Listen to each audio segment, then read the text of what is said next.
ስም አይቀበርም። ጤና ይስጥልን እንደምናምሽታችኋል የምንወዳችሁ የሸገር ቤተሰቦች፣ ይህ ሳምንታዊው ስም አይቀበርም ነው። በዛሬው ዝግጅታችን ድማሙን ብዕረኛ አብዬ መንግስቱ ለማን እናስባለን። የፕሮግራሙ አዘጋጅና አቅራቢ ወንድሙ ኃይሉ ነኝ። ከዝግጅታችን ጋር እንድትቆዩ በአክብሮት ጋብዛለሁ። ስም አይቀበርም። ከመልካም መንግስቱ ለማ ከ1916 እስከ 1980። ስም አይቀበርም። ከመልካም የአብዬ መንግስቱ አባት አለቃ ለማ ኃይሉ ወልደ ማርያም ይባላሉ። እናታቸው ደግሞ ወይዘሮ አልማዝ ይልማ። ድማሙ ብዕረኛ መንግስቱ ለማ ሰኔ 1 ቀን 1916 ዓ.ም ሐረር አደሬ ጢቆ በተባለ አካባቢ ተወለዱ።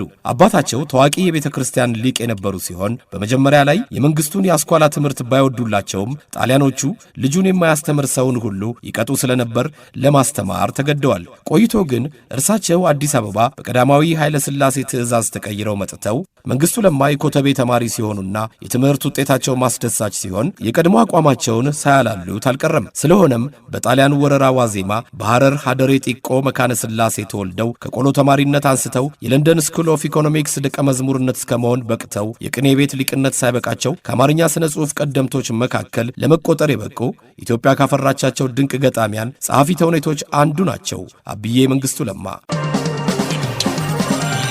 ስም አይቀበርም። ከመልካም መንግስቱ ለማ ከወይዘሮ የሺ ወልደ ቂርቆስ ጋር ተጋብተው የውብ ድንበር መንግስቱና አለማየሁ መንግስቱ የተባሉ ልጆችን አፍርተዋል። ከአብዬ መንግስቱ እልፍ ግጥሞች መካከል ተከታዩ ተወዳጁ ነው። በጠራ ጨረቃ በኩለ ሌሊት አይኖቿ እያበሩ እንደ ከዋክብት ሳማት ሳማት አለው እቀፍ እቀፋት። አላወላወለም ወጣቱ ታዘዘ።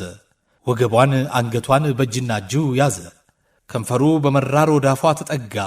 ምንም እንኳን ጡቷ እንደ ሾህ ቢዋጋ ጣቷ በመሆኑ የጉማሬ አለንጋ ጆሮ ግንዱን ሰማው በጥፊ ሲናጋ። በጠራ ጨረቃ በኩለ ሌሊት ዋ ጀማሪ መሆን ዋ ተማሪነት ዋ ትእዛዝ መፈጸም ዋ ምክር መስማት። በምሽት ጨረቃ መንግስቱ ለማ በአባታቸው አካሄድ ሀገራዊውን የቤተ ክርስቲያን ትምህርት ጠንቅቀው ተምረው ሲያበቁ በእንግሊዝ ሀገር ወደ 6 ዓመት ቢቆዩም ትምህርታቸውን ሳያጠናቅቁ ነው በ1956 ዓ.ም ወደ ሀገራቸው ለመመለስ የበቁት። ይሁንና በቆይታቸው ከብዙ የእንግሊዝ ደራሲያን ጋር ለመተዋወቅ በቅተዋል። በተለይም ከጆርጅ በርናንድ ሾው ጋር ወዳጆች እንደነበሩ ይነገራል። ከዚያም ወደ አዲስ አበባ ከተመለሱ በኋላ የተሰማሩት ወደ መንግሥት ሥራ ሲሆን በህንድ ሀገር ዲፕሎማት ሆነው ከሄዱ በኋላም ምናልባትም በኢትዮጵያ የመጀመሪያ የሆነውን ዘመናዊ ኮሜዲ ተውኔት ጠልፎ በኪሴን ደርሰዋል። ከዚያ በኋላ የደረሷቸው ያላቻ ጋብቻ፣ ጸረ ኮሎኒያሊስት፣ ባለካባና ባለዳባ የመንግስቱን ስም በኢትዮጵያ የሥነ ጽሑፍ ታሪክ ውስጥ ቀዳሚ ተጠቃሽ ካደረጉት ሥራዎቻቸው መካከል ናቸው። በተጨማሪም የሩሲያዊውን ደራሲ አንቷን ቼሆቭ ተውኔት ዳንዲዮ ጨቡዴ በሚል የተረጎሙ ሲሆን የጂቢ ፕሪስትሊን ሥራም ተርጉመው ለመድረክ አብቅተዋል። መንግስቱ ከተውኔቱ በተጨማሪ በሥነ ግጥም የተዋጣላቸው እንደነበሩ ሥራዎቻቸው ይመሰክራሉ። የግጥም ጉባኤ የተሰኘው ስብስብ መንግስቱ ለማ የግጥም መክሊት የተቸራቸው ደራሲ እንደነበሩ ይመሰክራል። ስዕላዊነቱ ላይ ቢያመዝኑም ስልታቸው የተለየ እንደነበረ ብዙዎቹ ይጠቅሳሉ። ካበረከቷቸው ሥራዎች የአባቶች ጨዋታ፣ የግጥም ጉባኤ፣ ባሻ አሸብር በአሜሪካ የተሰኙት የግጥም መድብሎች ታዋቂዎች ናቸው።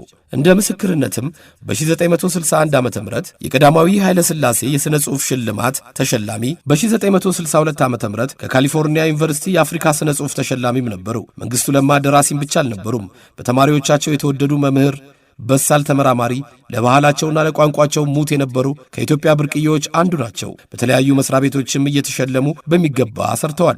ከእንግሊዝ ወደ ሀገራቸው ከተመለሱ በኋላ በሲቪል አቪዬሽን ከ1940 እስከ 1950 በኃላፊነት፣ በህንድ የኢትዮጵያ አምባሳደርነት ከ1950 እስከ 1955 እና በውጭ ጉዳይ ሚኒስቴር በምርምር ማዕከል ኃላፊነት ከ1955 እስከ 1962 ያገለገሉት መንግስቱ በሀገሪቱ ለመጀመሪያ ጊዜ በተቋቋመው የኢትዮጵያ ደራሲያን ማህበር የብሔራዊ ቋንቋ መርሃ ልሳን መስራ መስራችና ዋና ጸሐፊ ሆነው ከ1962 እስከ 1967 አገልግለዋል።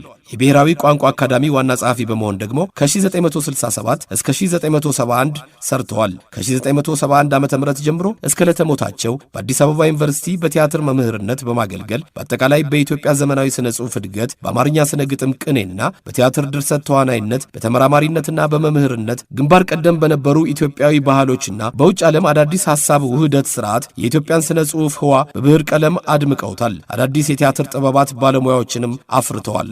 አብዬ መንግስቱ ለማ ስም አይቀበርም። ከመልካም ሽቶ መልካም ስም ይበልጣል።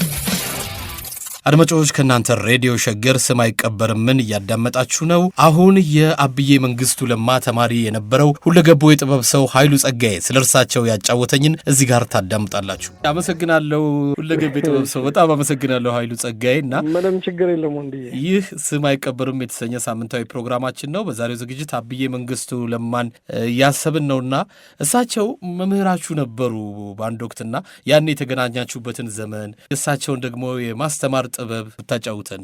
ኦኬ አቶ መንግስቱ ለማን እኔ ድሮም ሃይ ስኩል ተማሪ ሆኜ በአጋጣሚ ጠልፎ በኪሴ የተሰኘውን ተውኔታቸውን ሃይ ስኩል እያለሁ አንብቤዋለሁ እና በኋላ ወደ አዲስ አበባ ዩኒቨርሲቲ ገብቼ ያው ፍሬሽማን ላይ ቲያትራስ ዲፓርትመንት በ1974 ገብቼ አዲስ አበባ ዩኒቨርሲቲ በ75 ዓመተ ምህረት ቲያትራስ ዲፓርትመንት ገባሁ። ያኔ ለመጀመሪያ ጊዜ ድራማቲክ ቴክኒክ የተሰኘ ኮርስ ሊያስተምሩኝ መጡ ማለት ነው። 18 ተማሪዎች ነበርን። እነ ፍስሐ በላይ ኢማም፣ እነ ዘላለም ብርሃኑ፣ ነገነት አጥረው በርካታ 18 ተማሪዎች ነበርን እና ሲመጡ ያው እሳቸው ወደ ጡረታ ዕድሜያቸው ውስጥ ነበሩ ይመስለኛል። ትልቅ ነበሩ እና ሲያስተምሩን ወንበር ላይ ተቀምጠው ነው፣ እንደ ሌላ መምህራን አይቆሙም።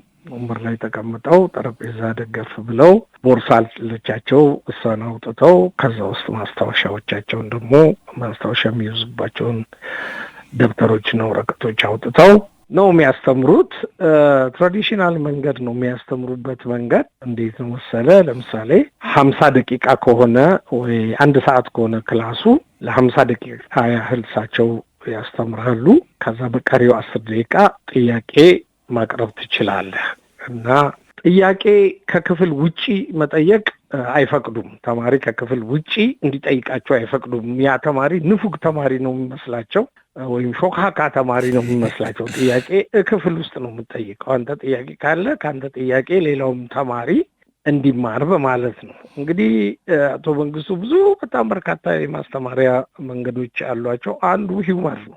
በዋዛ በቀልድ የሚያስተምሩህ በጣም ትልልቅ ነገር አለ። አንዱ መንገዳቸው ይሄ ሂውመር ነው። ሁለተኛው መንገዳቸው ታሪክ ነው። በጣም ጥልቅ የታሪክ አዋቂ ናቸው። የኢትዮጵያንም የአፍሪካንም የአውሮፓንም ታሪክ የዓለም ታሪክ ጠንቅቀው የሚያውቁ ሰዎች ናቸው እና ታሪኮች እያጣቀሱ ያስተምራሉ። ሌላ አንባቢ ናቸው። ቦሬሽስ የምትለው አይነት አንባቢ ናቸው። በጣም በርካታ ልዩ ልዩ ጽሁፎችን ያነበቡ ሰው ናቸው። እኔም ከዩኒቨርሲቲ ከተመረቁ ስራ ከያዝኩ በኋላ ቤታቸው ተጋብዤ ሄጄ በተደጋጋሚ ቤታቸውን አይቻለሁ እና ሙሉ ቤታቸው ሳሎኑም መኝታ ቤቱም ኪችኑም በመጽሐፍት የተሞላ ነው። ቃሼል በየመድረኩ ላይ በየወለሉ ላይ የተዝረከረከው መጽሐፍ ብታይ በቃ ትልልቅ የነ ጆን ስቴንቤክ እና ኸርባል ሜልቪል መጽሐፍት ወለል ላይ ወድቀው ታገኛለህ እና ከዛ በርካታ ካነበቧቸው በርካታ መጽሐፍት የቀሰሙትን ነገር ለእኛ ለተማሪዎቻቸው ከባህሩ በጭልፋ እንደማለት ነው ቀምሰውናል። እኛ ደግሞ በተለይ እኔ እድለኛ ነበር። ከዩኒቨርሲቲም ከተመረኩ በኋላ እስከ ሞቱ ጊዜ ድረስ ለ3 ዓመት ያህል ቤታቸው ለብቻዬም ፕሌይ ራይቲንግ ያስተምሩኝ ነበረ። ፕሌይ ጽፌ አቅርቤ ሁልጊዜ በእኔ ተውኔት ላይ እየተወያየን ትምህርት ቤትም እያለን እንደሱ ነበር የሚያደርጉት። ልዩነቱ ከወጣ በኋላ ትልቅ ተውኔት ነው የጻፍኩት። ትምህርት ቤት እያለን ባለ አንድ ገቢር አንድ አክት ተውኔት ነበር የምንጽፈው እና የማስተማሪያ መንገዶቻቸው እጅግ በጣም ደስ የሚሉ ናቸው። ያስተማሩን 3 ኮርሶች ናቸው። ድራማቲክ ቴክኒክ፣ ፕሌይ ራይቲንግ 1 እና ፕሌይ ራይቲንግ 2 የተሰኙ ናቸው። እኔ በተለይ ከአዲስ አበባ ዩኒቨርሲቲ ካሳለፍኩት 4 ዓመት ትልቅ እውቀት አገኘሁ የምለው እጅግ ለህይወቴ ጠቃሚ የሆነው በሳቸው እጅ የተማርኩት። ሌላው አልጠቀመኝም ማለት ሳይሆን ብዙ አይጨንቀኝም ባይኖርም ኖሩ እንኳን ግን እሳቸው ያስተማሩኝ ድራማቲክ ቴክኒክ፣ ፕሌይ ራይቲንግ 1 እና ፕሌይ ራይቲንግ 2 ያው እስካሁን ለቀጠለው ከ40 ዓመታት በላይ ለቀጠለው ህይወቴ መሰረት ሆነኛል ማለት ነው። እስቲ የነበረው እስቲ አባታቸው ባለቅኔ የነበሩና እሳቸውም ቅኔ እንዲማሩ አድርገዋቸዋል። ያ የቅኔ ጥበብ ወደ እናንተ የተስተጋባበት ሁኔታ አለ? አባታቸው በጣም ትልቅ ምሁር ናቸው። አለቃ ለማ ኃይሉ ነው የሚባሉት። መንግስቱ ለማ ኃይሉ ነው ስማቸው እና መጽሐፈ ትዝታ ዘአለቃ ለማ የሚል እሳቸውን ኢንተርቪው አድርገው የጻፉት መጽሐፍ አለ። አቶ መንግስቱ የኔ መምህር ስለ አባታቸው በቃረጁ በኋላ 90 ዓመት ካለፋቸው በኋላ ኢንተርቪው አድርገዋቸው እጅግ በጣም ትልቅ አፄ ቴዎድሮስ ዘመነ መንግስት አንስቶ እስከ ቀዳማዊ ኃይለ ሥላሴ ድረስ ያለ ዶክመንትድ የሆነ በጣም የሚገርም መጽሐፍ ነው እና አለቃ ለማ ኃይሉ አባታቸው በዛን ወቅት በኢትዮጵያ አሉ በዚህ በድፍን ኢትዮጵያ አሉ ከሚባሉ ትልልቅ ሊቃውንት አንዱ ናቸው እና ኢቭን እንደ የፕሮፌሰር ሪቻርድ ፓንክረስት እናት ሲልቪያ ፓንክረስትን ታውቃቸው ከሆነ ደግሞ እሳቸው ሲልቪያ ፓንክረስት እዚህ ነው ረጅም ዘመናቸውን የኖሩት። በጣሊያን ጦርነት ጊዜ በለንደን ጎዳናዎች ለኛ ሰላማዊ ሰልፍ ያደርጉ ይታገሉ ነበር። በኋላም ሞተው የተቀበሩት እዚህ ስላሴ ቤተክርስቲያን ነው አዲስ አበባና ሲልቪያ ፓንክረስት በጣም ብዙ መጽሐፍ ጽፈዋል። 20 ምናምን መጽሐፍ ጽፈዋል እና አብዛኛው ምንጫቸው አለቃ ለማ ኃይሉ ነበሩ። ፕሮፌሰር ሪቻርድ ፓንክረስትም ብዙ ነገሮችን ሲጽፉ ትልቁ እንትናቸው የታሪክ ምንጫቸው አለቃ ለማ ኃይሉ ነበሩ እና እሳቸው ትልቅ ሊቅ ናቸው። የቅኔ ብቻ ሳይሆን የብዙ ነገር ምሁር ናቸው አለቃ ለማ ኃይሉ። ልጃቸውን እንዲማሩ እንዳደረጉ ይሄ ኢትዮጵያዊውን ትምህርት ቅኔውን ግዕዙን እንዲማሩ እንዳደረጉ ምንም ጥርጥር የለውም፣ እኛም እናውቃለን። ምክንያቱም አቶ መንግስቱም የተራቀቁ ባለቅኔ ናቸው። ግን ምንድነው እሳቸው እኛን ግዕዝም ሆነ ቅኔን ክፍል ውስጥ አላስተማሩም። እንዳውም አንዳንድ ጊዜ የማናውቀውን ግዕዝ ትርጓሜውን የማናውቀውን ግዕዝ በዘፈቀደ እንዳንጠቀም ይገስጹን ነበር። ከዛ ውጪ ፕሌይ ራይቲንግ ያጻጻፍ ቴክኒክ ነው ያስተማሩን አቶ መንግስቱ። አንዳንድ ጊዜ እንግዲህ የጥበብ ስራዎች የፈጠራ ስራዎች ይሆናሉ፣ እንደገና ደግሞ እውነተኛ ታሪክን መነሻ እያደረጉ የሚሰሩም አሉና እሳቸው የሚሰሯቸው ግጥሞች፣ የተለያዩ ጽሁፎች እንደ ከወቅቱ ከነበረው ስርዓት ጋር ያጋጫቸው እንደዚህ አይነት ሁኔታ ተፈጥሮ ያውቃል? በጣም ብዙ እሳቸው ግጭት የጀመሩት እኮ ለንደን ተማሪ እያሉ በ40ዎቹ መጨረሻ በ50ዎቹ መጀመሪያ ላይ ነው። እንግዲህ እንደምታውቀው ለንደን ስኩል ኦፍ ኢኮኖሚክስ ነው የተማሩ። ያ ትምህርት ቤት ደግሞ 7 ዓመት ነው የሚያስተምረው። ልክ እንደ ሜዲካል ዶክትሬት 7 ዓመት ነው የሚያስተምሩት እና የምትማረው 7 ዓመት ነው። ከፕሮፌሰር ሪቻርድ ፓንክረስት ጋር ጎን ለጎን ነው የተማሩት፣ አብረው ነው የተማሩት እና ያን የእሳቸው ግራ ዘመም ነበሩ። የሶሻሊስት ዓለም 2 ቦታ የተከፈለችበት ጊዜ አልነበረም ያኔ ኮሚኒስቱና ካፒታሊስቱ ዓለም እና እሳቸው ለተጨቆነው ሕዝብ ለገበሬው የሚቆረቆሩ ስለነበሩ በዛን ወቅት ኢትዮጲስ በሚል የብዕር ስም ይመስለኛል ባለሳሳት፣ አሁን ዘመኑ በጣም ስለረዘመ አንዳንድ ነገሮች ልረሳ እችላለሁ። ኢትዮጲስ ይመስለኛል የብዕር ስማቸው በየጋዜጣው ላይ ይጽፉ ነበር። የትምህርት ቤት ጋዜጣ አለ፣ እንደዚህ መጽሔቶች ምናምኖች አሉ እና ሀይሊ ክሪቲካል ነበሩ። ኢቭን እዛ በሚማሩ ጊዜ ራሽያ ሄደው ድራማዎችን ይመለከቱ ነበር። እንግዲህ አስበው በጣም ይሄ ቀዝቃዛው ጦርነት የተጀመረበት የተፋፋመበት ጊዜ ነው። ኢትዮጵያ በንጉስ የምትተዳደርበት ዘመን። በዛ ሰዓት ሄደው ራሽያን የሶቪየት ህብረት አልነበር ብትባለው የእነሱን ድራማዎች ትልልቅ ቲያትር ቤቶች እየገቡ አይተው ይመለሱ ነበር ሞስኮ ድረስ ይሄዱና በሚጽፏቸው ግራ ዘመም መጽሐፍ ጽሁፎች ምክንያት ትምህርታቸው እንዳይጨርሱ ተደርገው 7ኛ ዓመት ስትቀር ወደ ኢትዮጵያ እንዲመለሱ ተደረገ። 6 ዓመት ተምረው እንግዲህ እግዚአብሔር ያሳይ። 1 ዓመት ስትቀር ማለት ነው። 1 ዓመት ስትቀር ጋጆት ሊያደርጉ እንግዲህ ያኔ እንትኑ ዋጋው ከኤምኤ በላይ ነው። ይሄ የ7 ዓመቱ ትምህርት ያው ለማስተርስ እንኳን 7 ዓመት እኮ ነን ስቶፕ አትማርም እና ለንደን ስኩል ኦፍ ኢኮኖሚክስ የሚማሩት በዛ መልኩ ነበርና በዛ ትችታቸው ምክንያት የግራ ዘመም ጽሁፋቸው ምክንያት ወደ ኢትዮጵያ እንዲመለሱ ተደረጉ። ከዛ እዚህ ደግሞ እንደመጡ ያው ውጭ ጉዳይ ሚኒስቴር ቢሮ ይሁን ገንዘብ ሚኒስቴር መጀመሪያ የገቡት ውጭ ጉዳይ ሚኒስቴር መስሪያ ቤት ይመስለኛል። ታቸው ራሳቸው ያጫወቱኝ ነገር የዛን ጊዜ ኢትዮጵያ ውስጥ የምሁራን ፉክክር ነበር። ከለንደን የመጡ ከአውሮፓ የመጡና ከአሜሪካ የመጡ ተቧድነው ይጣሉ ነበር። እንግዲህ እነኚህ መሀል ከአሜሪካ ከመጡት መሀል እነ ገርማሜ ነዋይ አሉ፣ የመንግስቱ ነዋይ ታናሽ ወንድም። ከአውሮፓ ከመጡት መሀል ደግሞ እሳቸው አሉ፣ ሌሎችም አሉ። ብቻ ዳልካቸው መኮንን አሉ እና ልዑል ራስ እምሩ እዚህ 6 ኪሎ አካባቢ እሳቸው በአንድ በታቸው የነገሩኝ ነው ማወራህ። እዚህ 6 ኪሎ አካባቢ ቤት ነበራቸው ልዑል ራስ እምሩ። እሳቸውም እንደዚህ በባህሪያቸው የፊውዳሉን አብሶሉት ሞናርኪውን የሚቃወሙ ናቸው። ጃንሆይ ወደ ስደት ወደ እንግሊዝ በሄዱ ጊዜ እንደራሴ ሆነው ኢትዮጵያን ያስተዳድሩ የነበሩ ናቸው።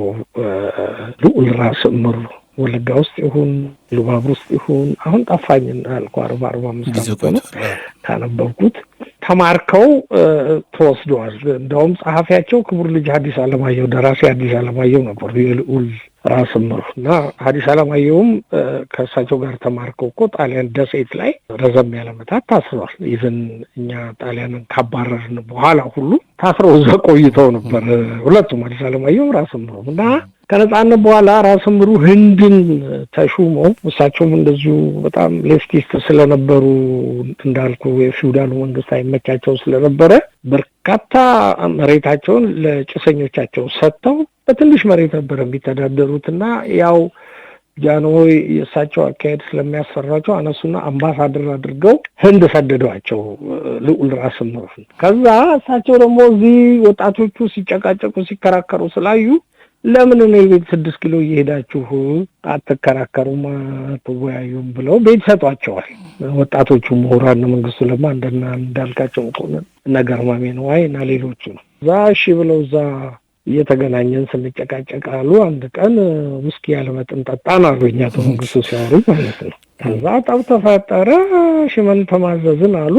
ይሄ ነገር ጃንሆይ ደግሞ ዙሪያውን በነጭ ለባሽ ሴኩሪቲ ማለት ነው ያስጠብቁ ስለነበረ ጥሩ አጋጣሚ አገኙና ምን ያደርጋሉ? ግርማሜ ነዋይን አንስተው የት ይሰዱታል? እዚህ ወደ ደቡብ ኢትዮጵያ የአውራጃ ገዢ አድርገው እሱን ይሰዱታል። መንግስቱ ለማም እንደዛው ያው ዕጣ ፈንታ ይቀርላቸው ነበር። ግን አባታቸው አለቃ ለማ በዛን ወቅት ለነበሩት ፓትርያርክ ነገሩላቸውና ፓትርያርኩ ጃንሆይን ጠርተው መንግስቱንማ እንደዚህ እንዳታደርግ ተብለው ጃንሆይም ተናደው ቤተ መንግስታቸው ተመልሰው መንግስቱ ለማን አስጠሩና የራስ እምሩ ጸሐፊ አድርገው ሰደዷቸው። ወዴት ሰደዷቸው? ህንድ። እሺ 7 ዓመት ቆዩ እኮ እሳቸው ህንድ። ለምንድነው? ከዚህ ሊያርቋቸው ስለፈለጉ ከዓይናቸው ስር እንዲርቁ። እና እሳቸው እንዳወሩኝ ከሆነ እዛ ሄጄ ሳይ ዲፕሎማቱ ፍረስትሬት እያደረገ ይጠጣል። ሆን ተብሎ ነው አርቀህ የምትሰደው ወጣትን ምሁር ፍረስትሬት አድርጎ ጠጥቶ እንዲሞት ነው። ከዛ ያን ሳይ አልኩና እኔ ወደ ላይብራሪ የገባሁ እዛም ሆኜ በርካታ ተውኔቶች ጻፍኩ ብለው አጫውተውኛልና በተለያየ አጋጣሚ እንደዚህ ሲጎሸሙ የኖሩ ሰው ናቸው። እንዲሁ በደርግ ጊዜም ጸረ ኮሎኒያሊስትን ጽፈው ብዙም አልታየም። ብዙ አሽሙር ስላለው ውስጡ ተስፋዬ ገሰሰ ነበር ያዘጋጀው። ትልልቅ ተዋንያን ነበሩ የተጫወቱት። ከዛ ያው አንዴ ሲያስቆሙባቸው እንደገና ሲሉ አንዴ ሲያስቆሙባቸው መከራውን አብልቶ ቲያትሩ ወረደ። እሳቸው ክፍል ውስጥ አንድ ቀን ታዲያ እኛ ምን አሉን፣ እኔ ይሄኛውን ፋሽስት አላልኩም ያኛውን ፋሽስት ነው አሉ። በቅኔ ሲያወሩ እኔ ይሄኛውን መንግስት የደርግን መንግስት ፋሽስት አላልኩም ነው አንዱ፣ ግን ይሄኛውን ፋሽስት አላልኩም። ይሄን ፋሽስት ናቸው። ይሄን ፋሽስት ነው። ይሄን ፋሽስት ያኛውን ፋሽስት ነው። ይሄን ፋሽስት አላልኩም የሚገርም እኔ ይሄኛውን ፋሽስት አላልኩም ያኛውን ነው። ይሄን ፋሽስት ያን ፋሽስት ነው። ዞሮ እና መንግስቱ ለማ በጣም ጨዋታ አዋቂ፣ መቼም አምጥሉ ገቡ ባል የማይገኙ የሂውመር የምትለው ሰው ናቸው። እና በሳቸው እጅ በመማሪ እጅግ በጣም ከመኮራበት ነገር አንዱ ነው። እኔም እንግዲህ ከትምህርት ቤት ከወጣው በኋላ ዱካዬን እየለካው እሱ ጋር ለመድረስ ይኸው 40 ዓመት ስታገል ኖሬያለሁ። እግዚአብሔር ይመስገን ጥሩ ነኝ። በጣም አመሰግናለሁ። ሁለገቡ የጥበብ ሰው ኃይሉ ጸጋዬ ስለሰጠህን መረጃ መልካም ምሽት ይሁንልህ ወንድሜ። ቻው። እሺ፣ ሰላም ነው። ስም አይቀበርም። ከመልካም ሽቶ መልካም ስም ይበልጣል። አብዬ መንግስቱ ለማን ወደ ጥበብ ያመላከታቸው የልጅነት ሕይወታቸው ምን ይመስል ነበር? እዚህ ጋር ተፈሪ ዓለሙ ያስደምጠናል። ከስነ ድርሰት ይልቅ የስነ ጥበብ ዝንባሌ እንዳለኝ አሁን በስተርጅና ላይ መገንዘብ የቻልኩት በሕፃንነቴ ከጠላት ወረራ በፊት የምሰራቸውን የጭቃ በሬና ላሞች፣ ሰዎችና ውሻዎች ከሌሎች የሕፃናት የጨዋታ ጓደኞቼ፣ የጎረቤት ልጆች እንዲሁም ከወንድሜ ከመርሃም ሳይቀር የተሻሉ መስለው ለእኔ ለራሴ በየጊዜው ስለሚታዩን ብቻ ሳይሆን አዋቂዎች የእኔ ሥራዎች ወይም መጫወቻዎች በሬም ሆኑ ሰዎች ወይም ውሻዎች በምስልነታቸው ይበልጥ ከእውነተኞቹ ጋር የሚመሳሰሉ መሆኑን ስላወቁልኝና በዚህም ደስ ይበለው ብለው ስለሚያመሰግኑኝ ነው። ከነመርሃ ጽድቅ ጋር በመረሬ ጭቃ የምንሠራው ጣሊያን ሊገባ ሲልና ዕድሜም ከፍ ካለ በኋላ የጭቃ አውቶሞቢል ነበር። እግሩን መሽከርከሪያውን የጭቃ መሪውንና ሻሲውን ከሰንሰል ዘንጎች ነበር የምንሠራው። የሚያያዘው በገመድና ቃጫ እንዲሁም በጭቃ ነበር። በዚህም ሥራ ኤክስፐርቱ እኔ ነበርኩና የመንደሩ ልጆች በመሪነት በሥራው ላይ የማሰማራቸው እኔ ነበርኩ። አውቶሞቢሉ ከተሠራ በኋላ በገመድ እየተጎተተ በአውራ ጎዳና ላይ ይሄዳል። ሲያስፈልግም ከኋላ ይገፋል። ሰው ግን አያስቀምጥም፣ ወዲያው ይሰበራል። ለጊዜው እንበታተናለን፣ ሌላ ጨዋታ እንይዛለን፣ ውለን አድረን እንደገና እንጀምራለን። አንዳንዶቹ በዕድሜ ከኔ በመብለጣቸው በጉልበታቸው እየተመኩ ሥልጣኔን ለመሻማት ቢሞክሩም ሥራውን ባለማወቃቸው መሐንዲስነቱን ለእኔ መልቀቅ ግድ ሆኖባቸው ነበር። የስዕል ዝንባሌ በኃይል ያዘኝ ከጣሊያን ጦርነት በኋላ አገር ተረጋግቶ በሕዝቡም ላይ የፋሽስት ቀንበር ከተጫነ በኋላ ነበር። እርግጥ ከጦርነቱ በፊት እሠራቸው የነበሩት የመረሬ ጭቃ በሬና ላሞች፣ በግና ፍየሎች ለዚህም መንስኤ ናቸው። ግን ያ በጭቃ ይሄ በወረቀት በእርሳስና በኮፒ እርሳስ እንዲሁም ልዩ ልዩ ቀለም ባለው እርሳስ በመሆኑ የተለየ ምዕራፍ ይይዛል። ቆይቶ ጣሊያኖች ተማሪ ቤት ከፈቱ። ለፈረንጅ ልጆች ለብቻ፣ ለአበሻ ልጆችም ለብቻ። ስለዚህ እኔና ታላቅ ወንድሜ መርሃ ባሊላ ትምህርት ቤት ገባን። ለሰልፍ የሚሆን የካኪ ሸሚዝ፣ ቁምጣ ሱሪና የካኪ ቆብ አጠለቅን። አንገታችን ላይ ሰማያዊ መሐረብ እንደ ከረባት ታሰረልን። አቢሲዲን ቆጠርን። የፋታ ታኒራን ዘምርን። ዜማውን ወደነዋል፣ ትርጉሙ ግን አይገባንም። በባሊላ ትምህርት ቤት 4 መደብ ሂሳብ፣ የእጅ ጽሕፈትና ንባብ ያስተምሩን ነበር።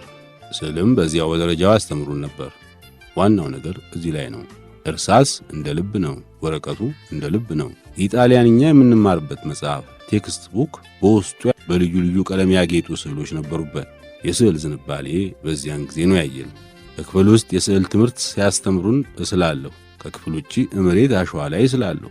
በሜዳው ሁሉ እስላለሁ። እቤት ተመልሼም ስዕል ብቻ ሆነ ስራዬ። አንድ ዓመት ይሁን አንድ ዓመት ከመንፈቅ ካስተማሩን በኋላ ጣሊያኖች ጨረሳችሁ አሉን። ዳቦ ሰፌድ የሚያካክል ታጄላ የተባለ በቀለም ያሸበረቀ የምስክር ወረቀት ሰጥተው ከተማሪ ቤት አሰናበቱን። እኔ ግን ነጋ ጠባ ረፈደ መሸ ስዕል ነው፣ መሞጫጨር ነው፣ መሳል ነው። ወረቀቱ አሁን እንደ ባሊላ ተማሪ ቤት እንደ ልብ ባይሆንም የጋዜጣው ቁራጭ ደብተር ያም ሲጣጣ የደለላሸው አለ መሳል ብቻዋን። አባታችን ስዕል ስለመውደዴ ስለ ስዕል መሳል ሱስ ያላቸው አስተሳሰብ ግልጥ ያለ ነበር። ሙሉ ጊዜን በዚያ ላይ ስለማውል አንዳንዴ ቀኑን ውዬበት ማታውን ስለማመሽበት ጊዜን በስዕል ላይ ማጥፋቴ ሌላውን ትምህርቴን እንዳላጠናና እንቅፋት ይሆናል ብለው ይሰጉ ነበር። ይሁን እንጂ እንደ ድሮ እንደኛ ጊዜ እንዳይማቱ ብዙ የሚያግዳቸው ነገር ተፈጥሮ ነበር። በመጀመሪያ ጣሊያኖች ለኛ ለሕፃናቱ በማሰብ አባት ልጁን ሲማታ ቢያው አባትየውን እነሱ ይደበድቡታል። ልጁ አባቴ መታኝ ብሎ ለካራቢኔሪ አቤት ቢል አባትየውን አስረው ያንገላቱታል። አባት ልጅን ይረግማል፣ ከቤቱ ያስወጣል። ልጁ ከቤት ወጥቶ ወይ የጣሊያን ቤት አሽከር ይሆናል ወይም በእድሜ ከፍ ያለ እንደሆን ለትሬንታ ኳትሮ ነጂ ጣሊያን አውታንቲ ረዳት ሆኖ ይቀጠራል። አሊያም አዲስ በተከፈቱት የጣሊያን ምግብ ቤቶች ሬስቶራንት በአንዱ አሳላፊ ሆነና ይባስ ብሎ የአሳማ ስጋ ይበላል። ይህ አይነቱ ነገር በጣም የተለመደ ሆኖ ነበር። እንደ ድሮ መማታቱ፣ ልጅን መቅጣቱ፣ ልጁን የአሳማ ስጋ አስበልቶ በነፍሱ መበደል ሆነ።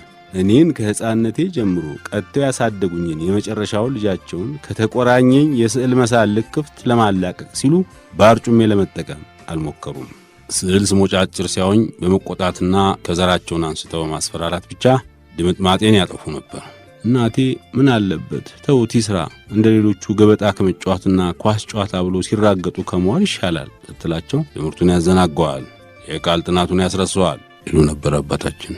የባሊላን ትምህርት እንደጨረስን ወዲያው የዜማ ትምህርት አስጀምረውን ነበርና ከጣሊያን መግባት በፊት ዜማ ከየኔታ ገብረአምላክ ዘንድ መጀመራችን ትዝ ይለኛል። የቃል ጥናቱ ከውዳሴ ማርያም ጀምሮ 44 ማርያም ዜማ ነበር። ምን እንደሚያደርጉን ቸግሯቸው ነበር። እኔ ደግሞ ገና ከሕፃንነቴ ጀምሬ እንደሳቸው ግልፍተኛ ባልሆንም አጓጉል ቂመኛና ደረቅ ከራራ ስለነበርኩ በዚያም ላይ ብልጠት ያለኝ በመሆኔ የሚያደርጉኝ ጨንቋቸው ነበር። እንዲያ ሆነን ሁለታችንም ተፋጠን ሳለ ያልታሰበ ሰው ገላጋይ ተገኘ። ገላጋዋ ወይዘሮ ፍስሐ አየራር ነበሩ። ወይዘሮ ፍስሐ ሐረርጌ ውስጥ የአንድ አውራጃ አገረ ገዢ የነበሩት የፊታውራሪ ተሰማ ባንቲ ሚስት ነበሩ። ከጦርነቱ ድብልቅልቅ በኋላ ጣሊያኖች ወደ ከተማ ገብተው የብዙውን ያበሻ ግቢ ስለያዙት የቤት ችግር ነበር። ወይዘሮ ፍስሐ ሐረር ከተማ ውስጥ ቤት ስለሌላቸው ከነጓዛቸው የሚጠጉበት አጥተው ተቸግረው ሳለ አባታችን በእኛ ግቢ እንዲዳበሉ ፈቅደውላቸው አብረውን ተቀምጠው ነበር።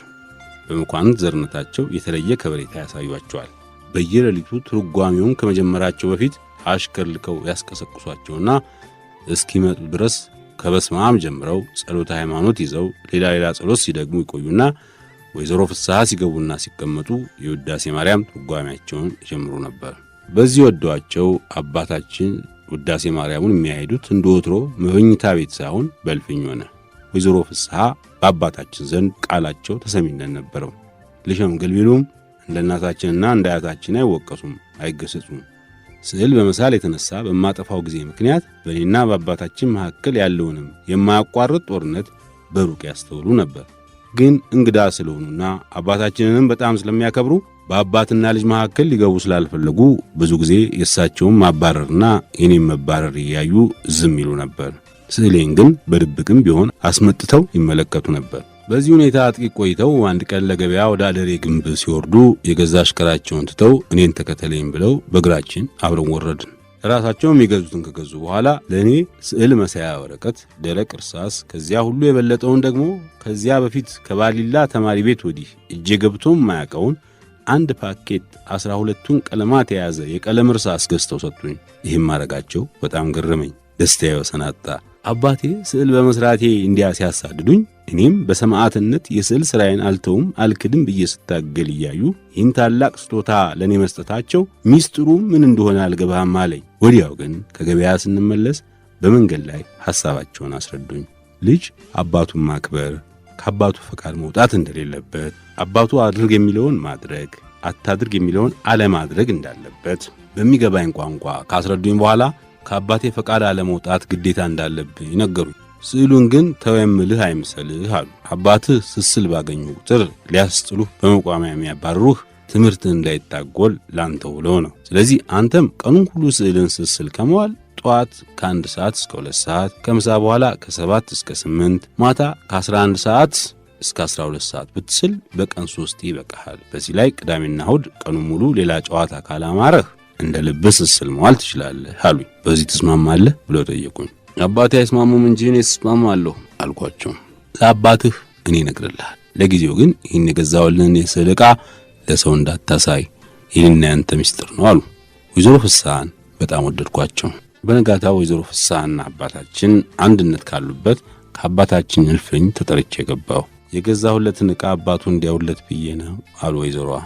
አባቴ ስለ እኔ ስዕል ያላቸውን አስተያየት የማያውቁ አስመስለው አባታችንም ወረቀቱንና ባለ ልዩ ልዩ ቀለም እርሳሱን ካዩ በኋላ አይ ወይዘሮ ፍስሐ እኔ አስጥላለሁ ስለ እርስዎ ይገዙለታል አሏቸው። አጠፋው እንዲህ አለቃ፣ ስዕል እኮ ትልቅ ጥበብ ነው። ይህ ልጅ ስጦታ አለው። መቻታውት የቅርብ ወዳጄ አለቃ ደስታ ነጎ የታወቁ የራስ መኮንን ቁም ጸሐፊ ናቸው። ሸዋ ሳለው ታላላቁም ቤተክርስቲያን የሳሉትን ጎንደሬ ሰዓሊዎች ሁሉ አውቃቸው ነበር። ይሄ ልጅ ታዲያ ምን አጠፋ? ለያውም ምን የመሳሰለ ስዕለ ማርያም፣ ስዕለ ስቅለት፣ ስዕለ ጊዮርጊስ ይሠራ ይሆናል።